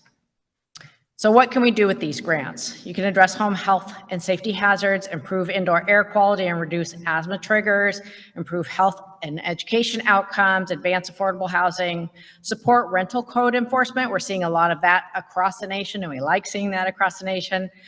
Workforce development. There's not enough workforce to do all of the work that we're funding. And so I was so happy to see that Brownfield's workforce place. Our grants also will fund workforce development, and we encourage that and improve community resilience and safety. So we do have our lead control capacity building grant. This is a relatively new grant. I don't know how long we'll have this one around, but it is an exceptionally flexible grant. It is for states and units of local government to build capacity. Like I said, it's incredibly flexible. If you do not have a lead hazard control grant in your community right now, you are eligible. So again, building capacity, we just closed that grant out on 9/4. Now, usually we do our announcements earlier in the year. We had some delays this year. So somebody said, start thinking about your grant now. Look at the previous NOFO, read that and start pretending like it's open right now. This is the best time to start looking at that previous NOFO and start planning your grant if you're looking at doing a capacity building grant, actually any one of these grants that I'm going to be talking about right now for the timing of it. So for our capacity building grant, we have a 3-phase process that we like to recommend. It is a 3-year grant, doesn't necessarily have to go year by year, but we do have this phase process where you're building staff and doing assessments, and then you're formalizing your partnerships, you're doing the training, and then doing some of the housing. And obviously within that, we'd love for you to apply for a lead hazard control grant and do lead within your community. These are some of the things that it can do. You're creating support, you're advancing your organization, you're establishing your process, and you're promoting health and housing, key partnerships, and creating your program. You're building contractor capacity. Again, this is a huge issue right now for a lot of communities. Having the contractor capacity to address housing, affordable housing, address existing housing especially. We have a lot of contractors that are building units. It's great to get in there and build all of these new units. Those are bigger projects, a lot more money, more attractive and sexy. The addressing affordable housing in our communities, it can be difficult to attract the one-by-one smaller housing projects. So making sure that we're building contractor capacity. And one of the ways that we do that is we attract contractors from the communities where we're targeting. And there's some wonderful contractors out there. I would love to tell some stories of contractors with a mission that are going out there and they're helping to build that capacity within their own communities. And we do fund that. We have our lead hazard reduction and healthy home supplemental funding. This is our largest grant. We will be making some wonderful announcements in the next few weeks, and we'll have an unprecedented amount of money that we're announcing. Again, we just closed the NOFO out.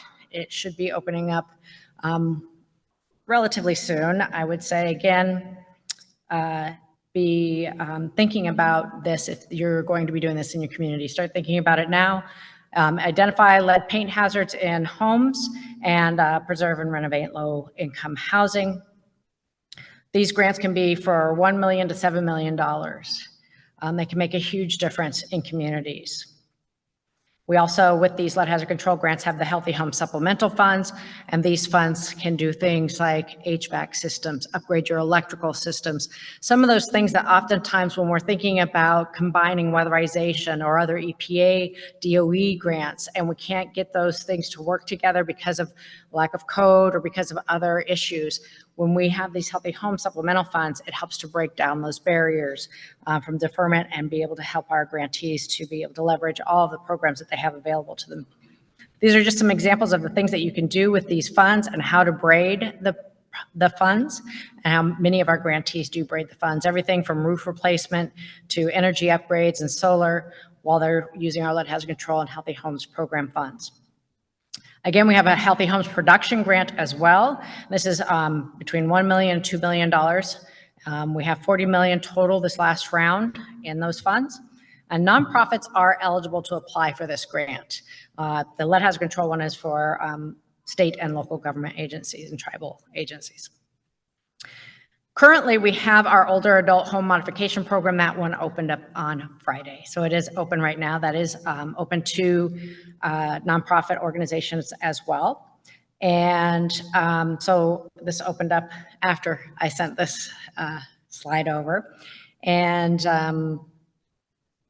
we have a little, I think there's more than $30.5 million available, and it's between 500 to 1.25 million. That might be a little bit more this year. It's a 3-year grant as well, and you do need to have an occupational therapist either on staff or on contract.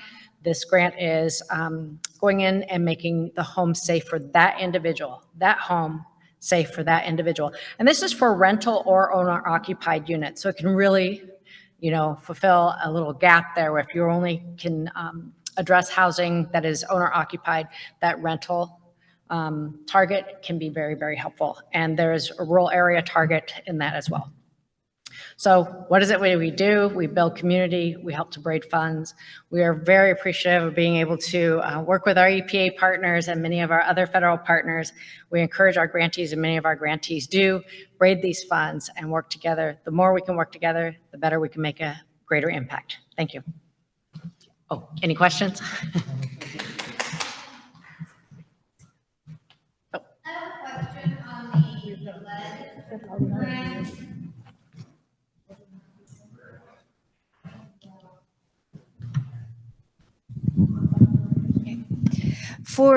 You had that slide up that talked about the other funds that or other things you could do there, like the Healthy Home Supplemental.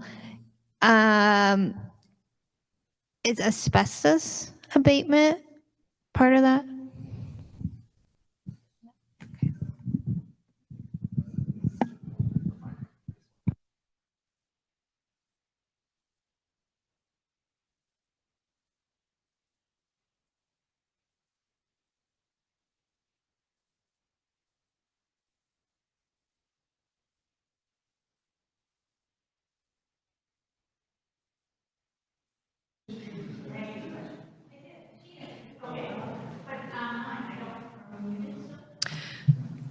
Are we muted still? I was gonna say, for the people in person, we can't hear. So we didn't hear the question or the answer. Oh, the question was, can we do asbestos abatement? And the answer to that was no. Asbestos abatement is a separate project in and of itself. It can be quite costly, and there's not enough funds in the Healthy Home Supplemental funding to do full asbestos abatement. Once you start disturbing that, it's pretty significant. You might, do asbestos stabilization. So say you're doing an HVAC replacement and you need to have usually if they're a lead abatement contractor, they're probably an asbestos contractor too. And so they might do asbestos stabilization.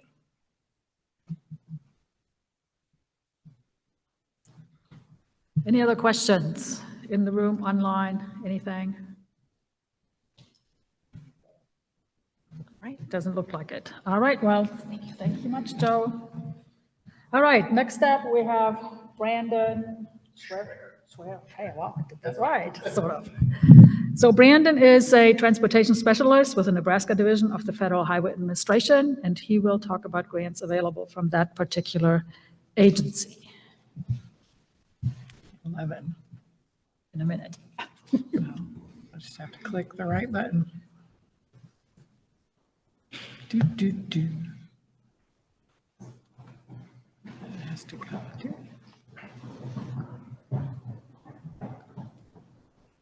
Sometimes that thing falls down and it blocks you from being able to push the button. Perfect. The other thing will drift out of the way here in a minute. Let's make sure this works. Okay. All right. Good afternoon. Like she said, my name is Brandon Schwer. I am with the Federal Highway Administration, Nebraska Division. I will be doing a very fast overview of the federal grant process, or the federal highway grant process. I will not have time to really dive deep into any specific one too much, but I will try to give a broad overview of what we offer. So everything with the Federal Highway Administration is funded from the bipartisan infrastructure law, and I will specifically be talking about how the highways are funded through that. It funds a lot of different things, but today will just be highways. Real quick disclaimer that I am required to read, except for any statutes or regulations cited, the contents of this presentation do not have the force and effect of law and are not meant to bind the public in any way. This presentation is intended only to provide information regarding existing requirements under the law or agency policies. Okay, a couple of high points for the highway funding. The bipartisan infrastructure law funds highways for 5 years, so fiscal year 22 through 26. There are more than a dozen new highway programs. Those are split into formula and discretionary.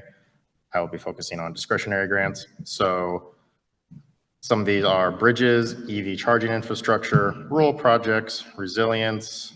I'm blocked here on my thing, so hold on. Wildlife crossings and reconnecting communities. Overall, there's a strong focus on safety, bridges, climate change, resilience, and project delivery.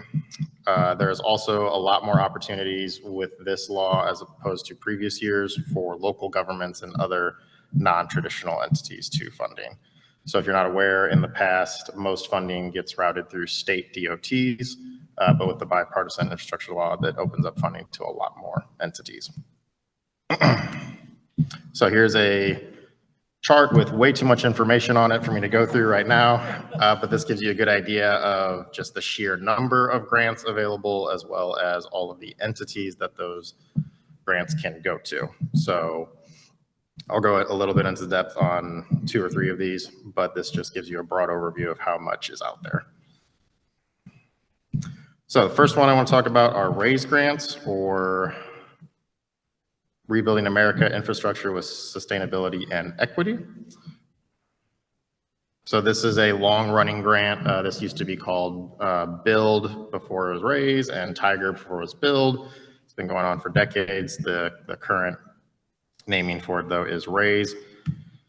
It is a multimodal, merit-based competitive grant program for surface transportation. The goal of it is to improve safety, environmental sustainability, quality of life, and mobility and community connectivity, economic competitiveness, state of good repair, partnership, and innovation. So I know that was a mouthful,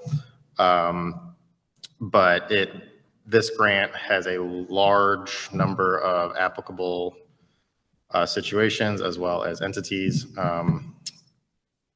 As you'll see here, states as well as DC, territories or possessions, unit of local government, really just about any entity that would be interested in applying for a highway grant can apply for a RAISE grant. Eligible projects, again, very large number of eligible projects. You've got highways, bridges, roads, public transportation, surface transportation at airports, passenger and freight and rail, intermodal projects, et cetera, et cetera. Of particular interest, since we are at the EPA right now, are culvert replacement and rehabilitation to prevent stormwater runoff and improve the habitat for aquatic species. So quite a large number of applicable projects. If you are interested in this particular, I would strongly recommend reading through the whole NOFO to see what applies. Funding, we currently have $1.5 billion through the bipartisan infrastructure law.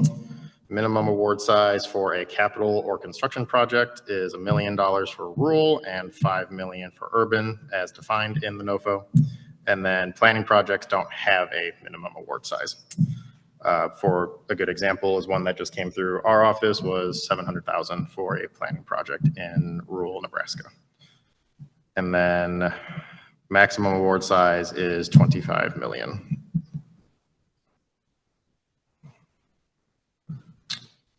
All right. So again, that was a very fast overview of RAISE. There's far more information. If you have questions, please reach out to me later or read through the information we have available online. The next program I want to review very quickly is the Safe Streets for All grant program. This one is unique because most, like I stated earlier, most of our grants get run through the state DOTs.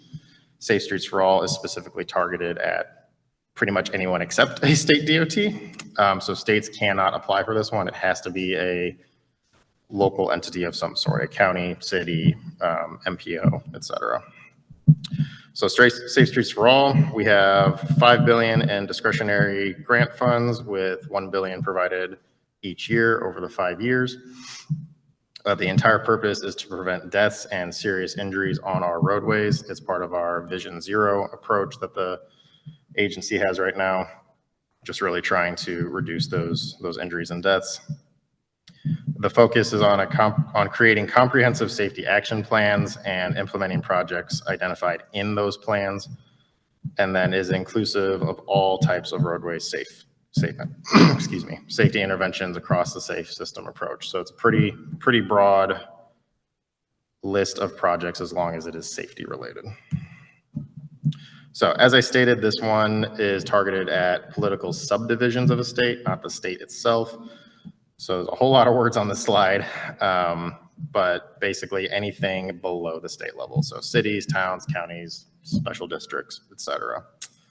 It can also include state colleges or universities if that university was created under state law. Eligible activities.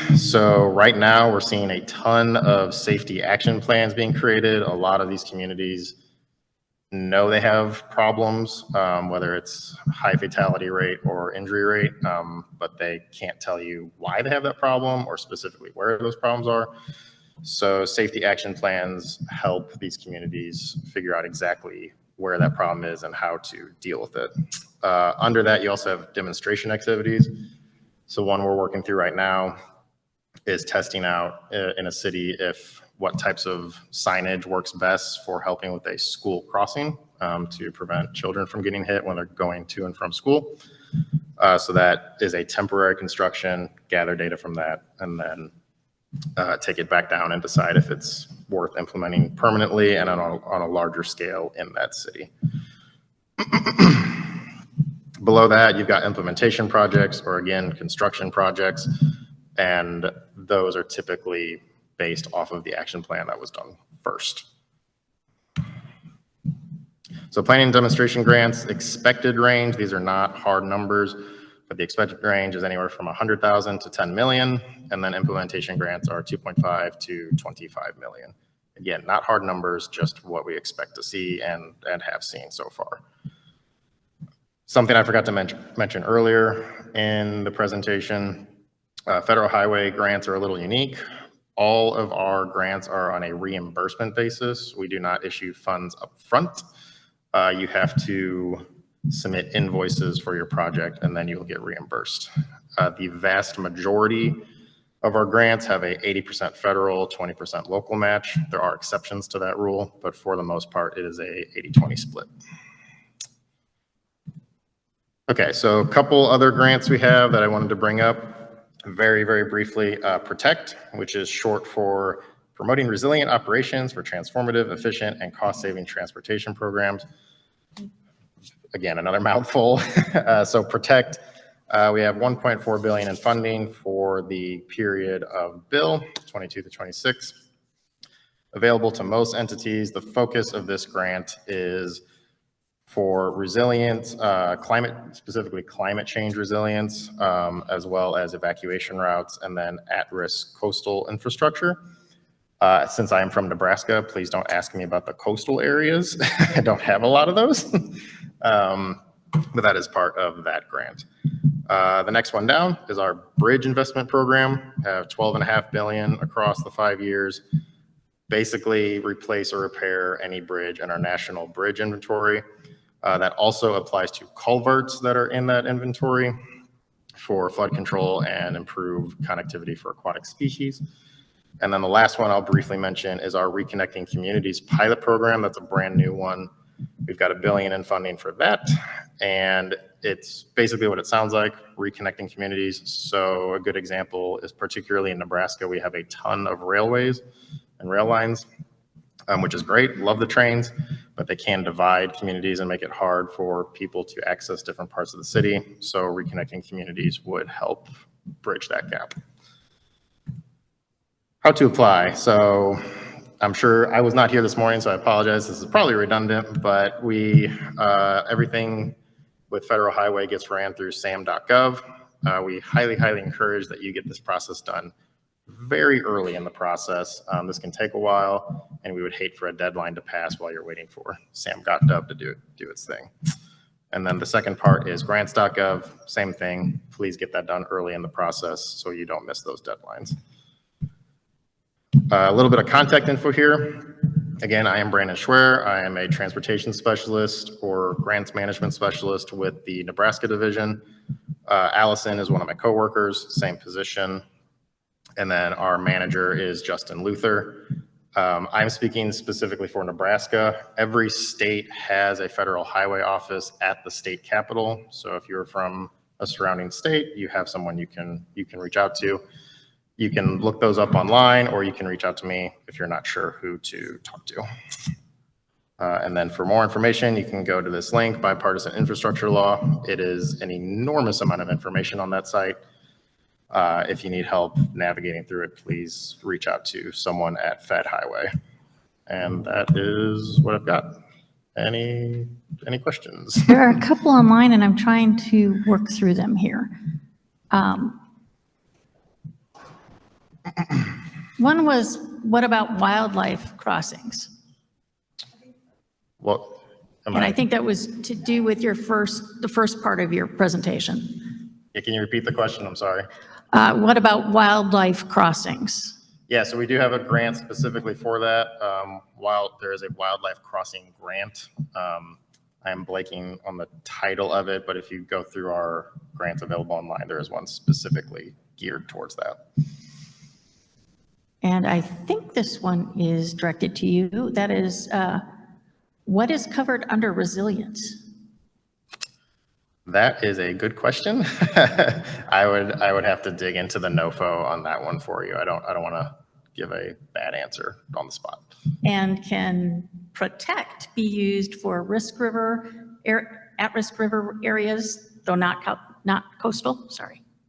Yeah, no, that one is not specific to coastal. It can be used for a large number of areas. It's not just coastal. Might any of these funds be available for prevention of pollution associated with transportation? I would have to look. I don't know off the top of my head if any qualify for that. Again, there's like 37 different grants available right now, so I bet there's one in there somewhere, but I don't know for sure off the top of my head. So would you recommend that they reach out to you with their question? Yes, reach out to me with that question, or depending on what state you're located in, reach out to your local federal highway office with that question. And then there is a comment from, I apologize, I didn't read everybody's names, but from Jessica Molman.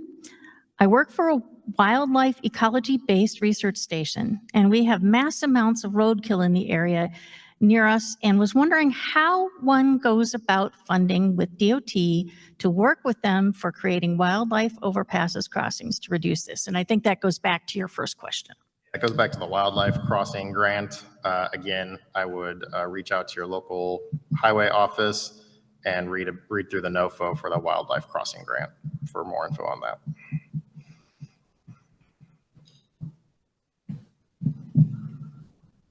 All good. All right.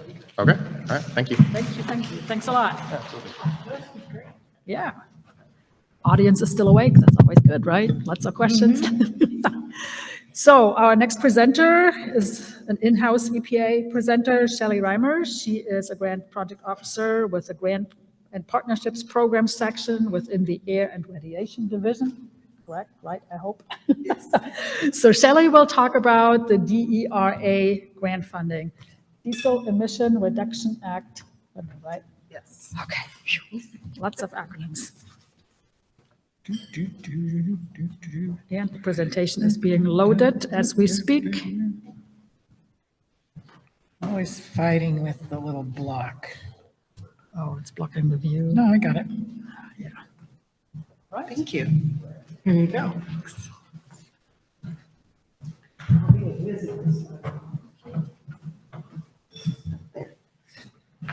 Good afternoon. My name is Shelley Reimer. I work in the Air and Radiation Division here at EPA Region 7. I am a grant project officer, and a lot of my time is spent working on this grant, the Diesel Emission Reduction Act grant. And I'm also working on the clean school bus funding that's under the bipartisan infrastructure law. Okay, so, why do we do this? The diesel engines are the workhorses of the nation. There's millions of diesel engines out there that emit large amounts of nitrogen oxides, particulate matter, and then various air toxics. Air toxics might be benzene or heavy metals. There are numerous potential air toxics in fuels. There's over 10 million older heavy-duty diesels in use today.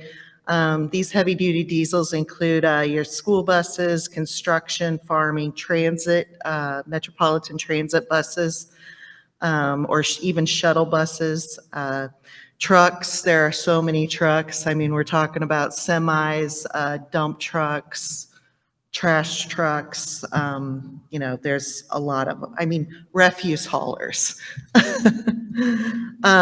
Locomotives are diesel powered, and marine vessels also diesel powered. Just an interesting side note, locomotives and marine vessels, they will last a very, very long time.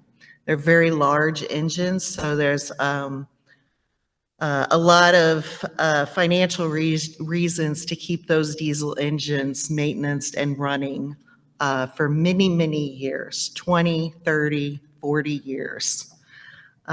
So if we can clean those up, getting some newer, cleaner engines replacement, whether it's a smaller heavy-duty diesel or the very largest, that's what we're aiming to do, is provide funding to replace these diesel vehicles, equipment, and engines. So these emissions are harmful and they're linked to premature deaths, asthma attacks, which results in lost work and school days, heart disease, and cancer. Children are particularly vulnerable to the effects of diesel exhaust. Just for example, pollutants are 2 to 5 times worse inside of a school bus rather than outside. The DERA Act, Diesel Emission Reduction Act grant, it was authorized originally by Congress under the Energy Policy Act in 2005. It was amended and then reauthorized in 2010. It was passed with unanimous consent. It has bipartisan support consistently over the years. So this is an ongoing source of funding available on small scale, but up to very large scale. We aim to target projects, provide funding for projects that reduce emissions significantly. The more reductions we can get, the better. So in the amount of pollution produced, and then also diesel emission exposure. So with the exposure, obviously a more populated area, would maximize the health benefits by funding projects in urban areas that that particularly struggle with air quality. We also want cost-effective projects and, reduce the amount of diesel fuel that's being used. So the DERA funding is appropriated annually by Congress. 70% of the program goes to national programs. So EPA directly funds the national program through which we provide competitive grants, and also we have rebate programs. 30% of the annual appropriation is distributed out to states that choose to participate. So the states will run their own DERA program. Nearly all of the states do participate in DERA. Once in a while, there's a few that don't on any given year. And then there's 1% for administrative purposes. So on the national programs, we put out a national request for proposals each year, a tribal RFP each year, and then we do offer rebate programs from time to time, depending on circumstances and funding amounts. Okay, and then who is eligible to apply for a DERA grant? That would be state, local, regional, tribal agencies with jurisdiction over air quality or transportation. So what that comes to is a state, local, regional. It amounts to, it's a school district. States can not only receive the funding directly to the state, but they can also submit a competitive application and get even more DERA funding. Cities and municipalities, counties, regional planning organizations are common applicants, and then a metropolitan planning organization. Emission reductions are achieved by replacing old heavy-duty diesels with new, cleaner vehicles, engines or equipment.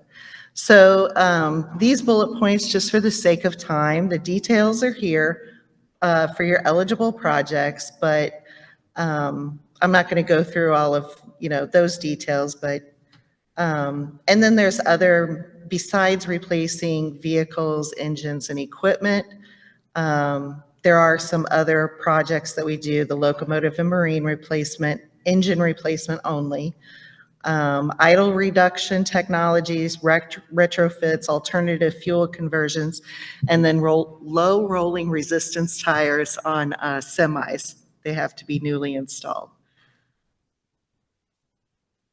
So this is very tiny, but again, for informational purposes, this is the cost share amount. I'm going to go to the second line, which is vehicle equipment replacement. Let's say you're doing a school bus for a school bus, get rid of the old school bus. It must be destroyed, taken off the road. You get a new, cleaner school bus. It's also diesel, but it's new, so it's cleaner. That would be 25% federal funding and 75% cost share. A lot of schools take advantage of this. I always tell the schools, if you're buying a bus, you may as well get some help with it. So here at EPA, we have several different people that work on DERA. Myself and Caitlin, we both handle state DERA. We work on national DERA grants. And then we have Jessica and Stephen work on our tribal grants. And then I put this in here just as an FYI. Each state program in Region 7, each state participates. Since 2008, I think there's only been 1 year that one state was unable to participate. So I've just listed the web pages and state contacts in case you would want to look into applying through a state as well as national. And then here's our webpage, and there's a link there on the webpage where you can sign up to receive notifications for when we open an application period or issue a NOFO, an RFP, the various things that it's been called over the years. The other thing I would like to add, I briefly mentioned that I also work on the bipartisan infrastructure law, clean school bus grant. There will be a rebate program opening up for that. It's $5 billion in funding over 5 years. We're about to start the 3rd year of that. So if you know any schools that need electric, propane, or CNG school buses, use these same contacts. We can help you out with that, or answer any questions, or get you connected with the web page where you can also sign up there for a clean school bus notifications. So there'll be a rebate program opening soon. On DERA, we are expecting sometime at the end of 2024, December-ish, to maybe early January of possibly opening up an application period for DERA. Any questions?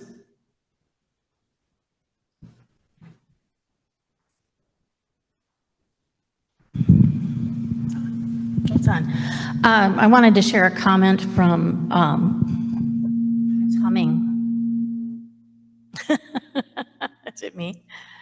From Alma. She said that Brownfields, EJ, and HUD has typically partnered, and this Healthy Homes effort is a perfect fit, plus a great program. I've worked with several Region 7 HUD people in Kansas City, Kansas, and your Omaha office too. We also worked together on men and fathers outreach for maybe the last 5 to 7 years. Great presentation. Now, I think that might have been I'm so confused on when these questions are coming in and which presenter you all are focusing on. So if that applied. Let me make sure there's nothing here at the end. Nope, that's good. Thank you. Very much.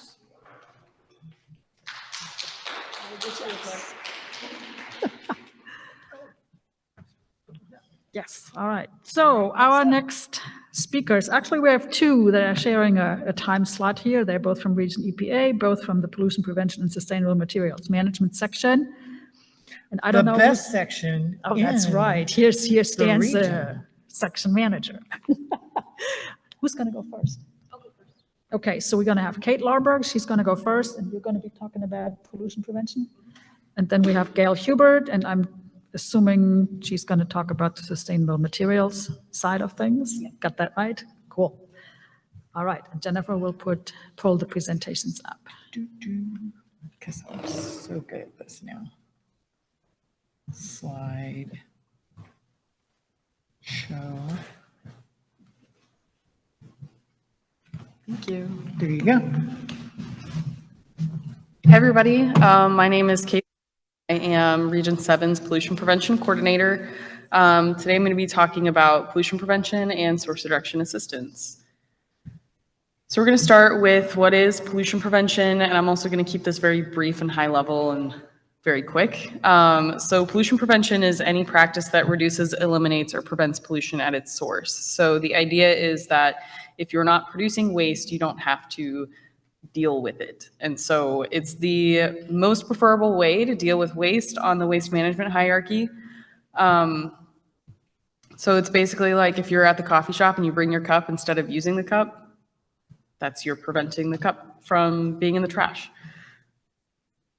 We have a couple different grants that are under our regular appropriations that go through 2-year cycles. So we have the pollution prevention recurring grant, and then we also have a source reduction assistance grant. Both of them are very similar, but they have a little bit different, like a little bit of differences. And then I also, throughout this presentation, put in here like the purpose of each grant, the eligibility, the match requirements, so that you can kind of directly compare them. But the source reduction assistance grant tends to be more flexible in what kind of project you're going to do. Most of these projects will provide technical assistance to businesses or facilities to help them adopt pollution prevention and source reduction approaches. Both the recurring and the source reduction assistance can do that. Source reduction assistance can also do things that are more like research and investigation on different topics relating to source reduction. There's also more eligibility for the source reduction assistance. So all of these grants, state governments, universities, and tribes are all eligible for. The source reduction assistance grant additionally includes local governments, nonprofits, private schools, community organizations, and then states on here is redundant. The recurring grant has a 50% match. It's a dollar for dollar match, but the source reduction assistance only has the 5% match. We actually ran these competitions this year. So both of these are going to occur again in the late winter or spring of 2026. These two are bill pollution prevention opportunities. We have environmental justice in communities, and then we also have environmental justice through safer and more sustainable products. These are also 2-year grant periods and are on every other year, but they're offset from the other two. So these ones are planned to occur again in spring or summer of 2025. These ones are also eligible for state government, universities, and tribes. They generally focus on providing technical assistance to businesses, but they do place an emphasis on that technical assistance needing to be in environmental justice communities. And then additionally, the Safer and More Sustainable Products Grant has another focus that technical assistance is about products specifically. So think of like safer chemicals, more sustainable chemicals, things like that. Both of these don't have a match, so you don't have to like upfront any money for them. Yes, and they're both 2-year grant periods as well. Like I said, I kept it short. I was also told that you guys were going to get presentation slides, so there is a couple more slides. One has a link to the pollution prevention website that has a list of all of our grants and like compares them. So it'll take you to any of the relevant websites for those grants that you need. And then there was something in here where I wrote down whether or not the grants require you to focus on a national emphasis area. There's some information about what those are at the end of these slides. But other than that, that is a really, really broad overview of pollution prevention and your sustainable materials and source reduction assistance. So any questions? Oh, good. Okay. Then it is Gail's turn. All right.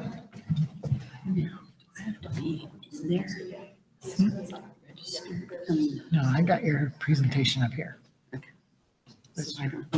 No, I'll put it up here. I got it.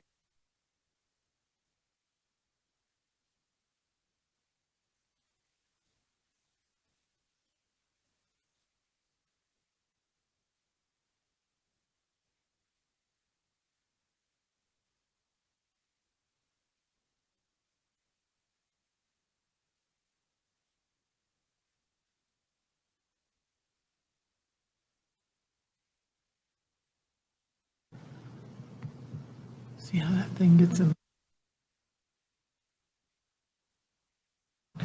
Okay.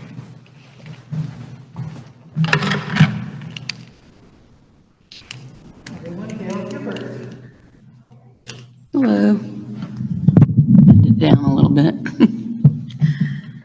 Okay, I'm Gail Hubert. I work in the Sustainable Materials Management section. We cover all materials, plastics, building materials, food waste and food, textiles, and critical minerals, and all of the recycling materials. So I'm going to skip to, I'm going to get my presenter mode on so I can see my notes. I'm going to skip to some of these slides. There is a lot of information on these slides, but I'm going to just give you the cut to the chase and give you what you need to know. So there's 3 grants that we're going to offer this year. We have the solid waste infrastructure for recycling grants is the first time that we've ever had a national program for grants in the recycling and reuse and prevention. We also have preventions, we call it source reduction. But this is the first time we've ever had a grant funding opportunity starting last year, and now we're going to have around 2 of the same type, but they're a little different this time around. So there are 3 types of grants. There's one for political subdivisions, which we also call communities. There's one for tribes and intertribal consortia, and there's grants for states and, well, this was last year, but there's a grant for recycling, education, and outreach. And there are QR codes for those. So the first one I'm going to go over is the solid waste infrastructure for recycling for communities. And the entities eligible to apply for this grant are considered local governments such as counties, cities, towns, parishes, and similar units of governments that have executive and legislative functions to be political subdivisions of the state. And the one thing to note is that if you did apply and were received an award in the first round last year of SWIFR grants, you would not be eligible this time around. The total amount of funding for this year is approximately $58 million, and we anticipate to award approximately 20 to 30 assistance agreements with at least 1 award per region in the amounts ranging from $500,000 to $5 million per award. And we are also going to establish a Justice 40 goal, which sets a goal that 40% of the program benefits flow to disadvantaged communities. And we expect to award approximately 40% of the funding to projects that benefit disadvantaged communities. And we just posted the notice of funding opportunity for SWIFR for communities on our grants.gov, and applicants must submit applications by December 20th, 2024 this year.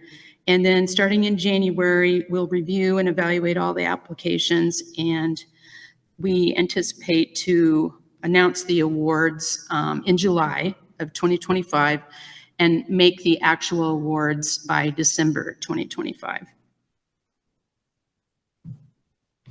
And the objectives in the communities grants is that projects must achieve 1 or more of the following objectives, either to establish, increase, expand, or optimize collection and improve materials management infrastructure, fund the creation and construction of tangible infrastructure, technology, or other improvements to reduce contamination in recycled materials stream, establish, increase, expand, or optimize capacity for materials management, establish, improve, expand, or optimize end markets for use of recycled commodities, or demonstrate a significant and measurable increase in diversion, recycling rate, and quality of materials collected for municipal solid waste. There's an example list of projects for this funding on page 10 of the Notice of Funding Opportunity.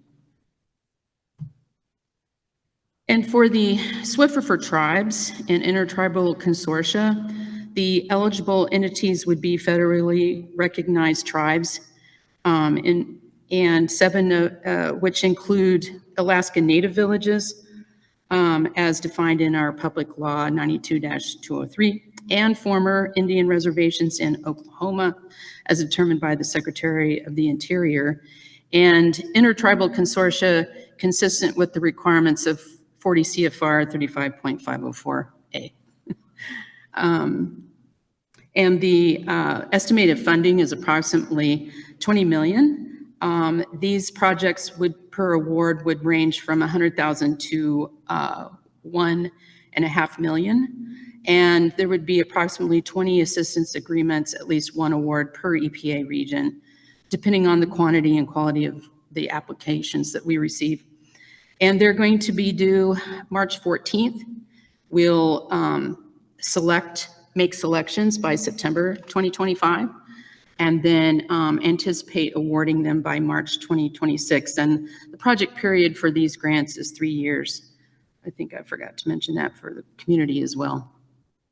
So the tribal grant objectives will be to develop or update plans that they're focused on encouraging environmentally sound post-consumer materials management, such as source reduction, repair, reuse centers, collection, storage, transportation, composting, recycling, and/or markets for recyclables, and develop, strengthen, and implement comprehensive data collection efforts that demonstrate progress towards the national recycling goal and the food loss and waste reduction goal.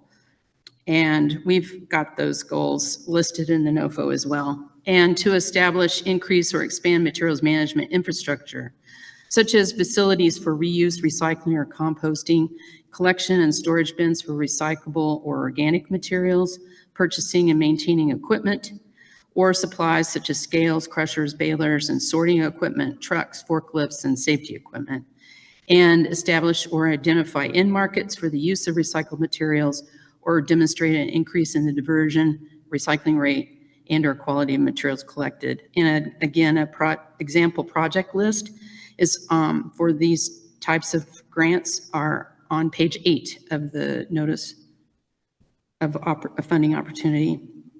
The third and last grant opportunity is called the Recycling Education and Outreach, or RIO grant.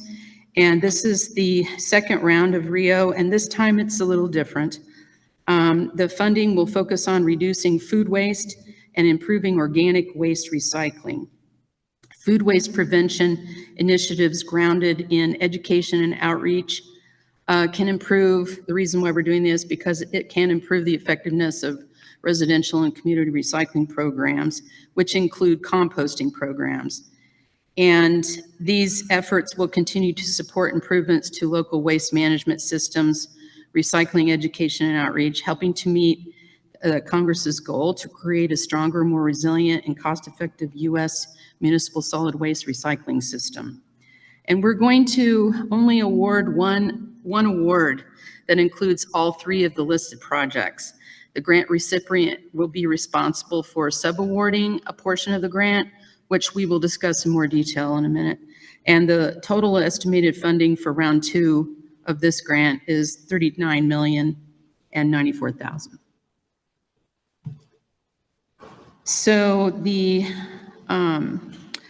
in this award, all of the requested funds for project number 1, there are 3 different types of projects that will be required under this funding. And there's some noise in the air. It's like little trolls are in the floor. Okay, it stopped. The requested funds for project number 1 must be no less than 30 million and no more than 34 million. And project 1,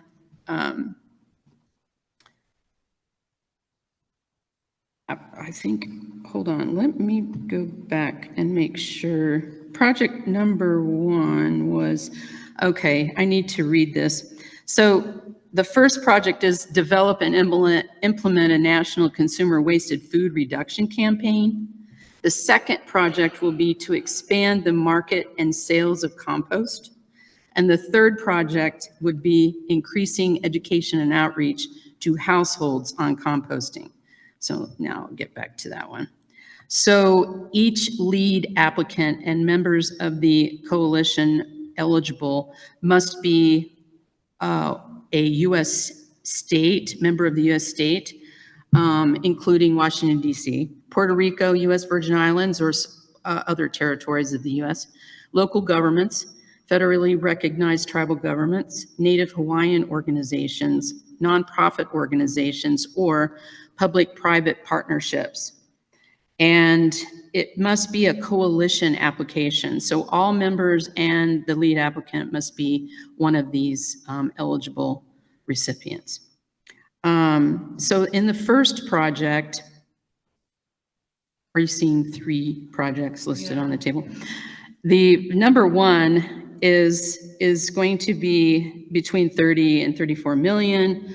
That there will be a requirement for subawards, and there will be competitive, and it will be local. And at least 20% of the total budget will be allocated to low-income, rural, and Native American communities through subawards, so that the entities that target authorized education and outreach activities to members of those communities. So it will be one award, and it will cover national US. So the second award is for between 5 million and 9 million, and it was to increase end markets and market development. The subawards are not required on this one. And project number 3, subawards would be required for that one. That was for an education campaign to households. And all the applicants that allot more than 20% of the total amount to competitive campaign subawards are more likely to receive a higher evaluation score.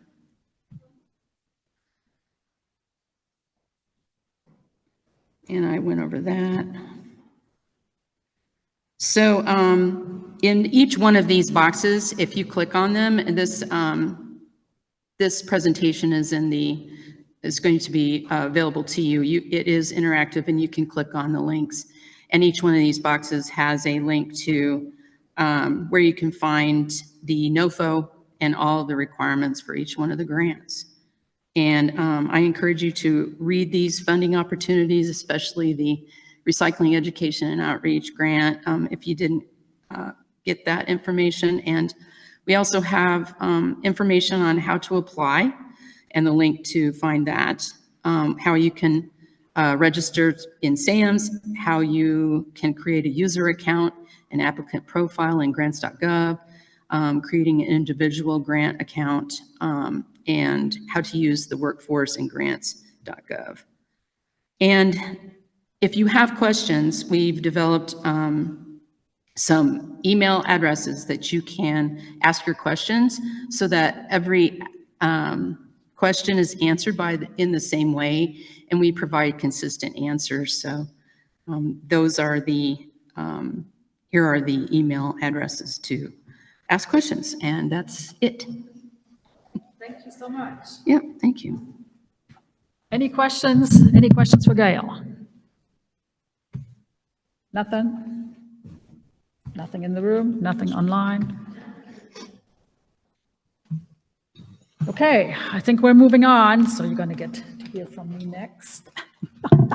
We're going to switch it up a little bit, so we're done with the grants per se. Now we're talking technical assistance. Do we need to do a time check just with everybody on the phone and all that? I don't know how many people are still on. I know we're way over. It just took a long time. Just letting everybody know, we've got 65 with us, and we are just hanging in there, folks. Cool. We are going to proceed with the presentations from our 2 technical assistance providers. So Jennifer is pulling mine up. So for those of you who weren't here in the morning, who haven't seen me before, so I'm Sabina Martin. I'm a partner to the technical assistance to Brownfields program at Kansas State University. I'm the point of contact. It's kind of low too, for Missouri, Kansas, and Nebraska. So I'm going to give you the whirlwind tour through the tab world here real quick. Just tell you what kind of free and exciting services we can provide to communities. Once the slides are up. Whirlwind. Always whirlwind, especially this time of day. We hope. I had enough coffee, so it should be okay.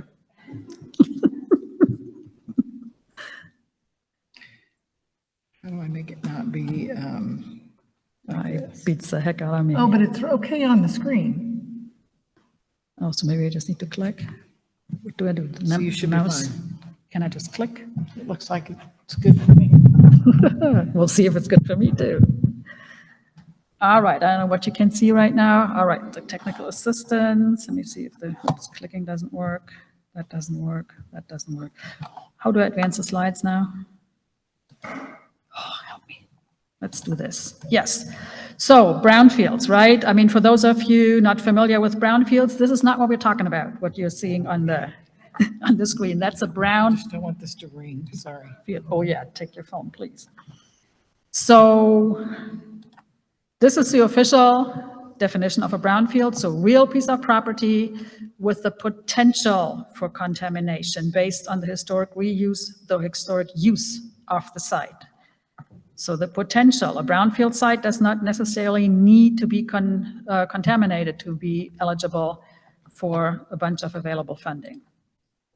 Is that a brownfield site? Yes, absolutely. Old service station, there's a lot more that they sold than cold beer. You see it's like the dispensers are still there, tanks may still be in the ground. Definitely a potential for contamination. An old school, looks really harmless from the outside, nice architectural, visual appearance, but if you look underground in the underbelly, you might see something like that, a lot of asbestos. So always be careful as a community if somebody offers you a school free of charge, right? You don't want to take that without having a phase 1 environmental site assessment done, for example.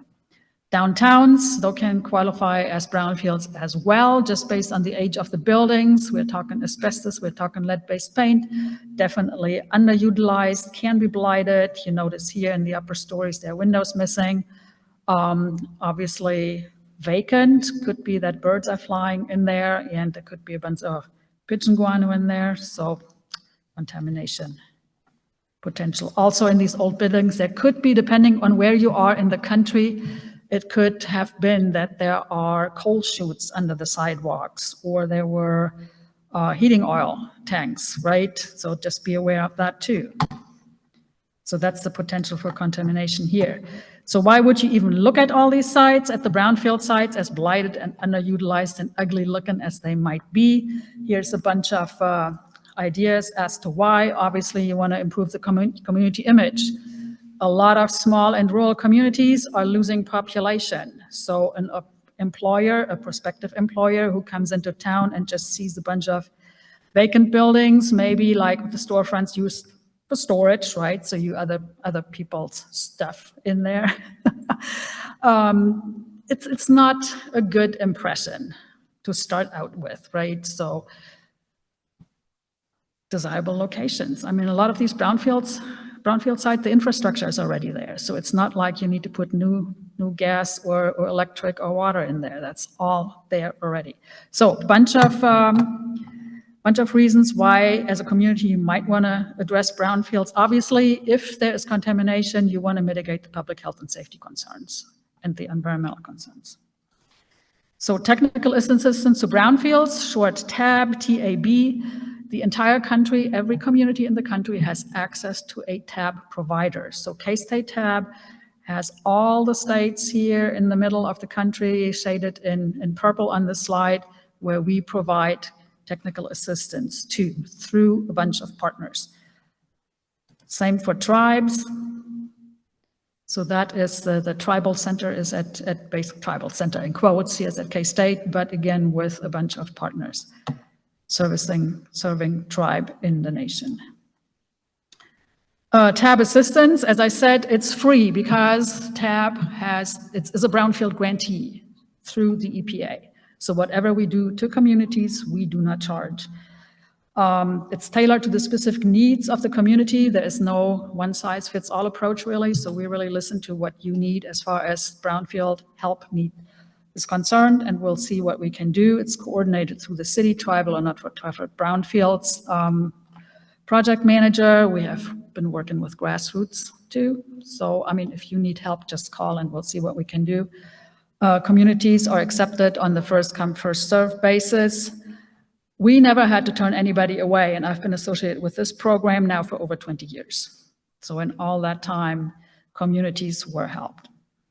Obviously, it depends on staffing and funding availability, so it could be, depending on what you're asking, that it will not happen tomorrow, but eventually, and in the very near term, we'll get to it.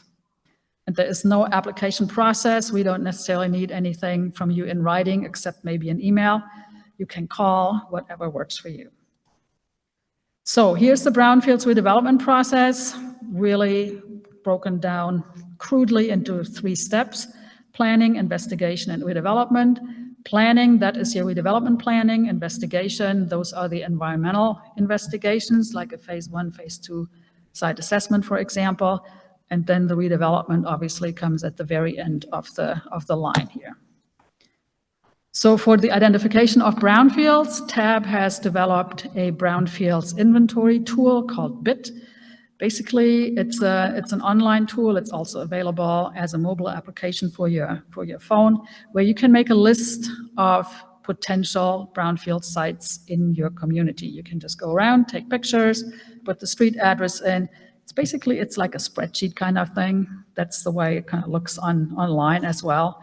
But it allows you to gather all the information for a specific site, for a corridor, with images, with maps, with everything, whatever information you need. And then you can use that later on to prioritize your site for redevelopment if you want to use it that way. Site prioritization, I put some bullets here that you might want to look at. We don't need to go through those, but those are usually items that communities look at if they want to prioritize sites. You want to tie your redevelopment goals. Well, you should tie your brownfields to your redevelopment goals. You have your redevelopment goals first, right? And then like redevelopment goals as in a master plan, in a comprehensive plan. And then you have your brownfield sites. What do you see right now? Why does this not? There we go. All right, so the tie to redevelopment goals. This goes for grants too. You need to know what you want to do, right, with a site. So that entails that you have a vision for either the site, the area, the region, the corridor, whatever you want to redevelop within your community. You need to have goals and you need to make plans. Always realizing that brownfields work, any type of redevelopment work, takes time. It doesn't happen in 2 days, in a week, in a month, in a year. So be flexible and realize that you may have to adjust your plans a little bit, depend on circumstances. It could be that things change, right? Stakeholder identification. I'm going to list a bunch of stakeholders here, just because communities sometimes don't realize who all can be a stakeholder.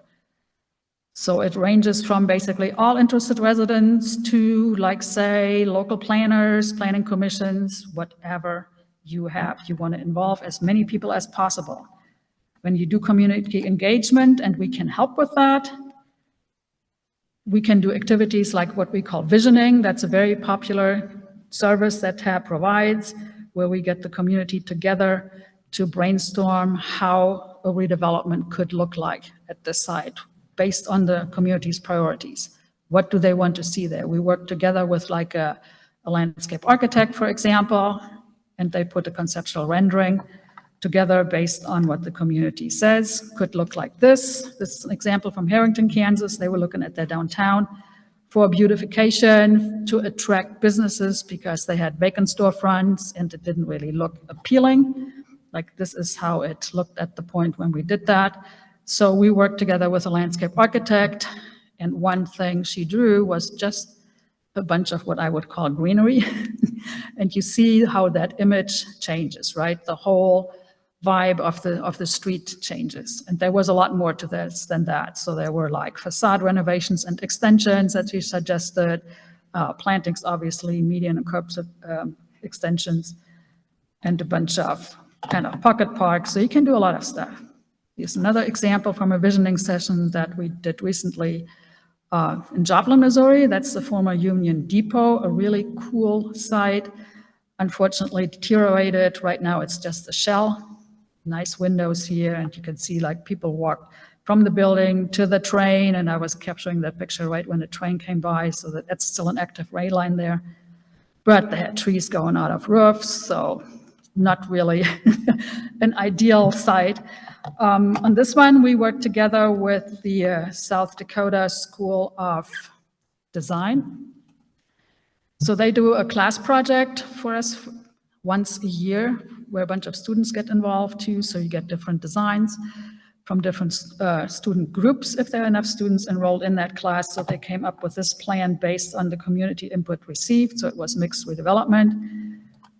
And then they went, like you see here how it looks now and how it could look. So different uses suggested for different parts of that building.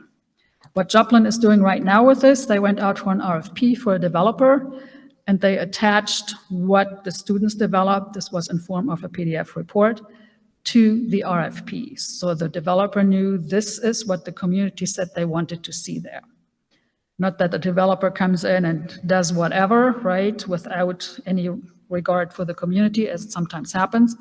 So that was like a little bit laying the groundwork for what could happen. And here is an example from Nebraska.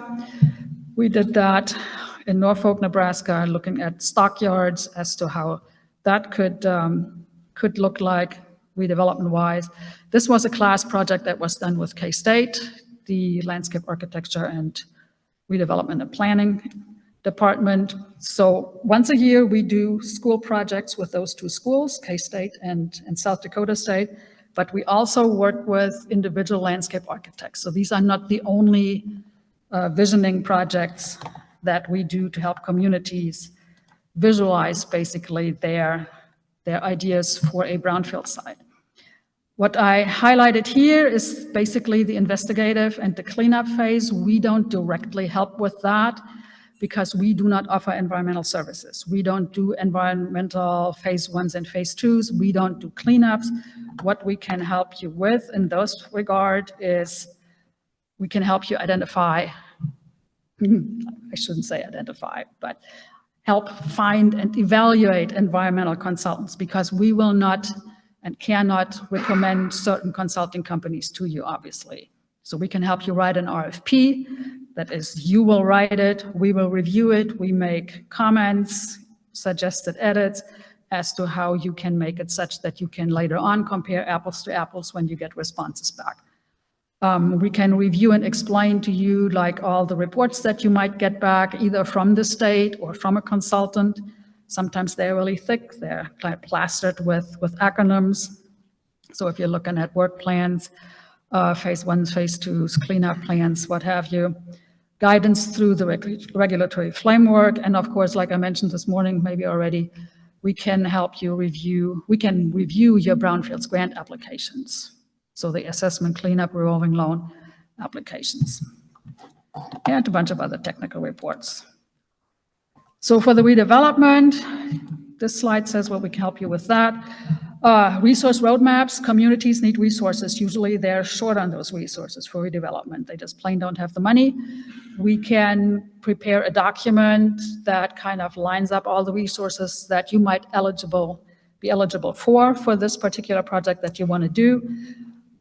We can do feasibility studies, market analyses to make sure that what you want to do actually is feasible at a site. So here is an example of a resource roadmap. It's kind of small, but I mean, all these slides will be, this one is already on the website, so you can look and see better maybe what's all on there. But basically, it gives you the grant opportunity or the loan opportunity, whatever it might be, total amount, what's it entail, the period of the grant or the loan, and if there is a match or not. So all that information kind of in a clear and condensed form. We also offer soil testing for community gardens. This is a fee-based program, but it's extremely cheap. It's offered in partnership with the Department of Agronomy here at K-State. So the little map, the sampling map that you see here, I believe these are the lead concentrations on a site that was slated for a community garden. A lot of communities have community gardens maybe as a temporary reuse until it gels what they really want to do with the site. But this is goes to the suitability of a site to grow potentially food crops on that site. Another thing that we can offer through a partner, K-State TAB partner, the Rocky Mountain Institute. In this case is what we call brownfields to brightfields. This is solar implementation on brownfield sites. Again, this is technical assistance only. So this goes to the suitability siting and resource implication for identification for implementation of solar on a brownfield site. Could be a landfill, right? That kind of stuff. E-tools, I already mentioned this morning, Tab Easy and BIT. I have some brochures on the back table. If you just want to take something there's an e-tool brochure for Tab, and there's also a general Tab brochure. And I'm talking fast here, I'm trying to make up time.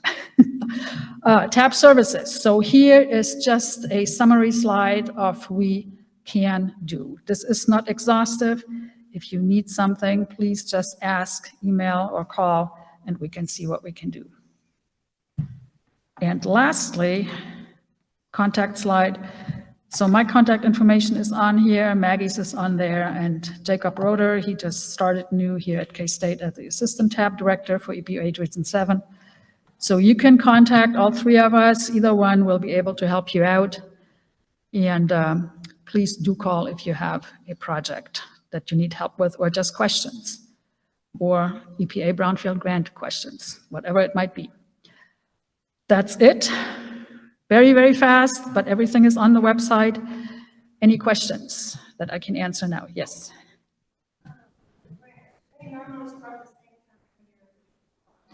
So the question was the brownfields grant specifically?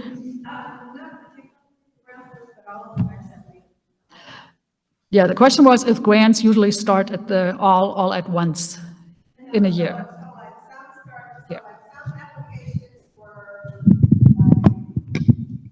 Give you this so the online people hear that too. Okay, so my question is regarding the time frame on the different grants that were discussed today.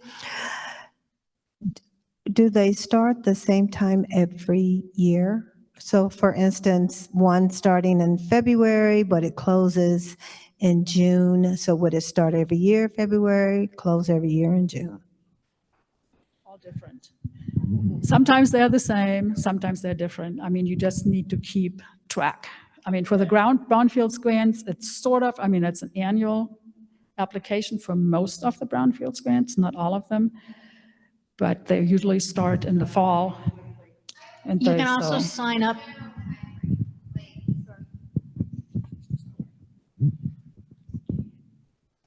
It's not exact, but I would say the general time frame, yes. So it all comes down, of course, to appropriations and legislatures, and the federal fiscal year starts over in October. Is there going to be a shutdown? Can they get stuff approved?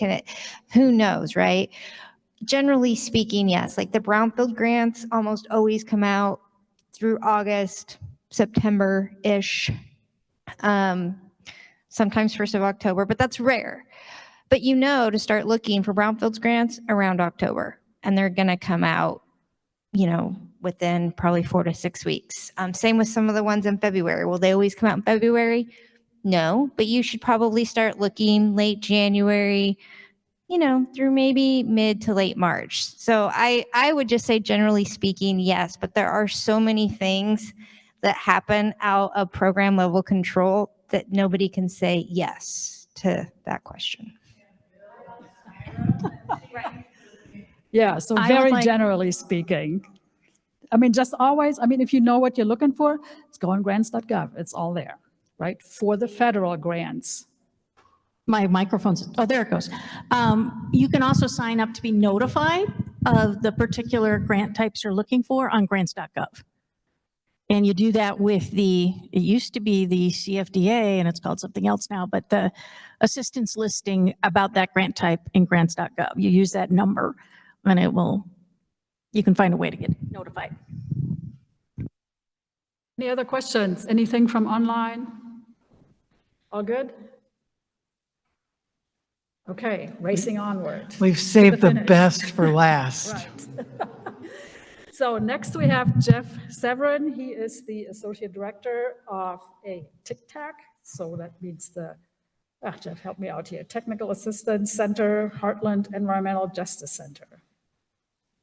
I'm not sure if I hit all the acronyms, but That's what it is. He can explain this much, much better than I can what he is. So Jennifer is pulling up the presentation. And I will say, the Brownfields job training can be very wiggly on its time. I know that's probably why Alma's got her hand raised. So definitely you want to sign up for that notification. So I know that we're running out of time, and if you're online and you're about to hit the leave button, just go to our website, heartlandej.org. If you are interested in applying for any of the grants you've heard about today, and you live in or support a community that's identified as disadvantaged through the Climate and Economic Justice Screening Tool or the EJ Screen, I think there was presentations on how to look at that earlier today. You might be eligible for support from our office. So again, my name is Jeff Severin. I'm the director of the Heartland Environmental Justice Center. We are the Thriving Communities Tic Tac. You all know us as Tic Tacs, but also remember us as the Heartland Environmental Justice Center, so you can find us there. I will.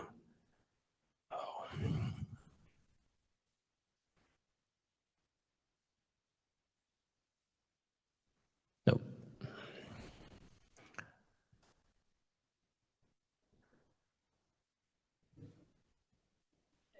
Just a little slow, I guess. So yeah, as I said, our primary focus as the Tic Tac is to help folks identify and pursue funding opportunities. But we do lend our lot of technical expertise on a range of other topics as you develop those initiatives. We've been in operation now for a little over a year. And I've learned that there's lots of steps that folks need help with in order to get to the point of being able to apply for grants. So we've talked a lot about today about not waiting until the very last minute to put in applications. Some of these processes, you should be thinking about weeks or even months in advance, and we can help prepare you for that, so that as those applications and those NOFOs get released, that you're ready, you're prepared, you've got the key information together that you need to submit those applications quickly. We've talked about what EJ and environmental or energy justice is today, so I'll just kind of skip through those. But I will say that we operate first as a listener to communities. It's important for us to acknowledge that you all in your own communities are really the experts in those communities. So we spend our time getting to know what it is that you need most, and learning about your burdens, your barriers, your priorities, the opportunities that you have. And then our team will respond and work alongside you to identify needs, think about funding opportunities, think strategically about planning and solutions, and what additional resources might be helpful for you. And we can't really do that effectively until we've spent a little time getting to know you, getting to build that trusting relationship and understanding your local conditions. We also recognize that every community and organization has very different needs, and that can vary in scope and scale depending on your community. Most of the services that we provide can be categorized as custom support. So it could be really light touch things like helping you navigate through some of the websites that you saw today, like sam.gov, for example. Or it could be a little bit more in depth, such as helping you prepare grant applications. The Tic Tac, when they were talking about EJ funding earlier, one of the slides is that we can help, that we prepare grant applications. I want to be clear that we cannot do the work for you. We can't do your homework. We can sit there alongside and help you work through each of those application processes, review your applications. We can't do the writing for you. But we want to be there for you all the way through that process. So Again, most of our focus is on that grant development, but as I said, there's lots of other things that kind of build up to that process, whether it's helping get you organized as a 501c3 or get you connected to organizations that are, so that you're eligible to apply for the project that you're wanting to do. We can help think through the concept development, logic models, all the technical details that you might need to include in a grant, and help you develop that successful proposal.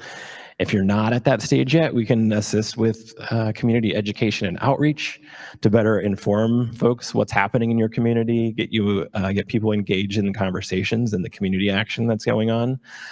Just a quick thing, it's not on a slide, so I'm going to have my colleague who's online post a link in the chat, but we are hosting a webinar series right now starting October 1st.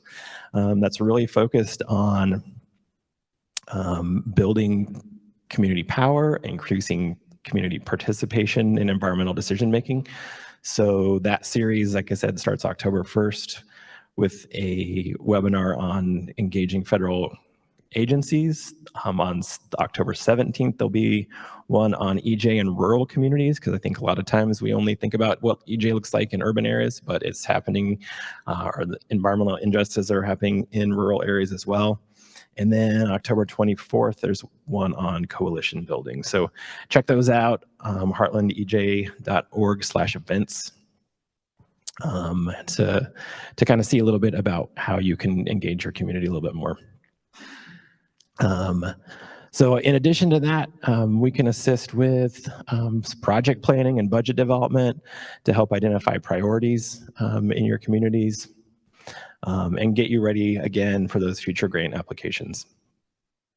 Some of our partners that we work with provide very specific technical expertise on a range of topics.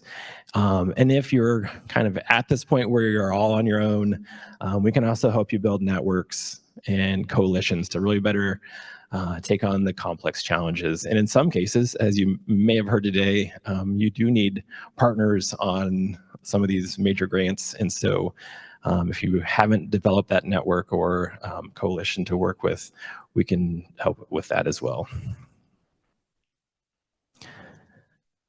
This is, hopefully, yeah, I think this is a slide on what it looks like to work with us. It's a very simplified version of what it looks like, and it can look like a lot of different things just based on your needs. But there's a few details here just to kind of think about walking you through that process. If you're interested, like I said at the top of this, go to our website, hit contact us, fill out that information. That gets you connected to someone that's on our team that can help kind of begin that process with you. We'll walk through what we can, services that we can provide, talk about your project and your interest, what your challenges are, and then start working on a specific plan of action with you, so that could just be, hey, we can generate a list of funding opportunities that match up to your project, on up to spending that more detailed time with you to help develop grant applications, strategic plans to lead to that development. Here's a quick look at our team. And this is just part of us because we have hired 2 more people since this slide was made, and that was not too long ago. But we are based throughout Region 7. I'm in Lawrence, Kansas with a couple of our community program coordinators, and they are the ones that really provide that direct technical assistance. Michelle DeHaven, who is our program manager down in Wichita, supports that work as well, as do I. And then Mandy LeBrier, she's out in St. Louis. Recent hires include Greg Phillips, who is our tribal community engagement coordinator. So he works specifically with our Indigenous nations throughout the region, but also we'll be working with Indigenous-led organizations and organizations that support Indigenous communities. And then we also have new community engagement coordinators in specifically working in Kansas City and Wichita now. And then we have some other folks that provide amazing support and assistance to make sure that you all have a partner in the work that you're doing. And these are our partners that also help with that. So we have a big region to cover.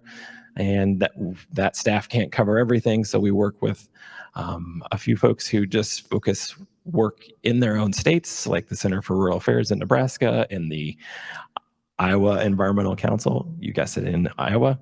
Same thing with the Kansas Rural Center. They, along with the Climate and Energy Project, do a lot of work just here in Kansas. But we also have partners that work across the whole region, like the Environmental Protection Network and the Community Engineering Corps that can lend volunteer pro bono work on a range of topics. We work with K-State, with the K-State tab, the Kansas Energy Program, the Kansas Radon Program, and Pollution Prevention Institute. So lots of folks who are part of our network.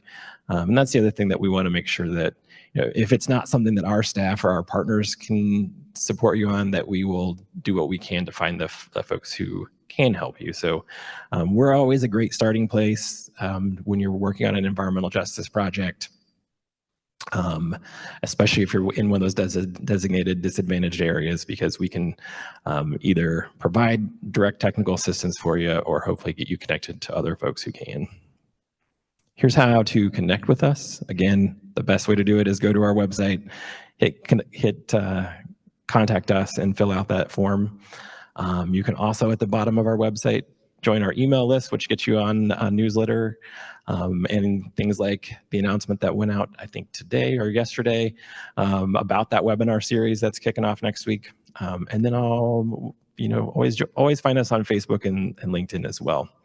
Here is that email, that website again, our general email address, and my personal phone number. So use that if you need to, but know that it's, I don't always answer that phone because I get so many spam calls on it that if I don't know you're calling, I might not answer it.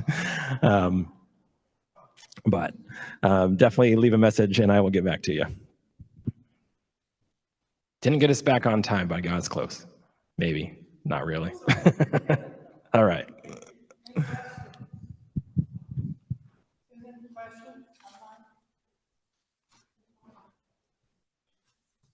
All right. Thank you, Jeff.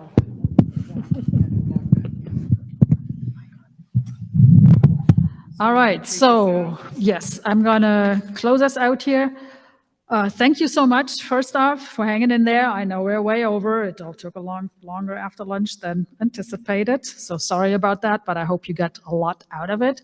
As I said, all presentations are, except for 3, posted on the website, K-State website, where you registered. So please go and pull them down. You can download them. You can look at it on the web. Contact information for all presenters is obviously associated with those presentations, so don't hesitate to call or email people if you have questions. Sabina, will the other 3 be posted? Yes, I already put them in Teams, so Dana can pull them off at any point in time. I just need to, oops, not that one, what? I need the different, this is not the last. I wanted to have the evaluations. Is this not it? No, it should be the very last presentation. For the people in the room, there is an evaluation form on the back table. This is an annual, I can't even talk anymore, an annual event. So we'd like to know what you liked, what you think could go better. Obviously, yes, we did go over, so, but hey, it's a very, very short form. It's only 1 page, and that is very widely spaced, and you only need to make little crosses at certain types of answers here. For online, Jennifer's gonna pull that up. There is the link there. There is a QR code there. So please do fill that out. That will help us a lot for next year. And at the moment, I mean, I'm not sure if we're gonna do it hybrid again or if it's gonna be strictly online. We will see. But anyhow, thank you very much again for participating, for attending. Unless there are any other questions from online participants or in the room, we are done.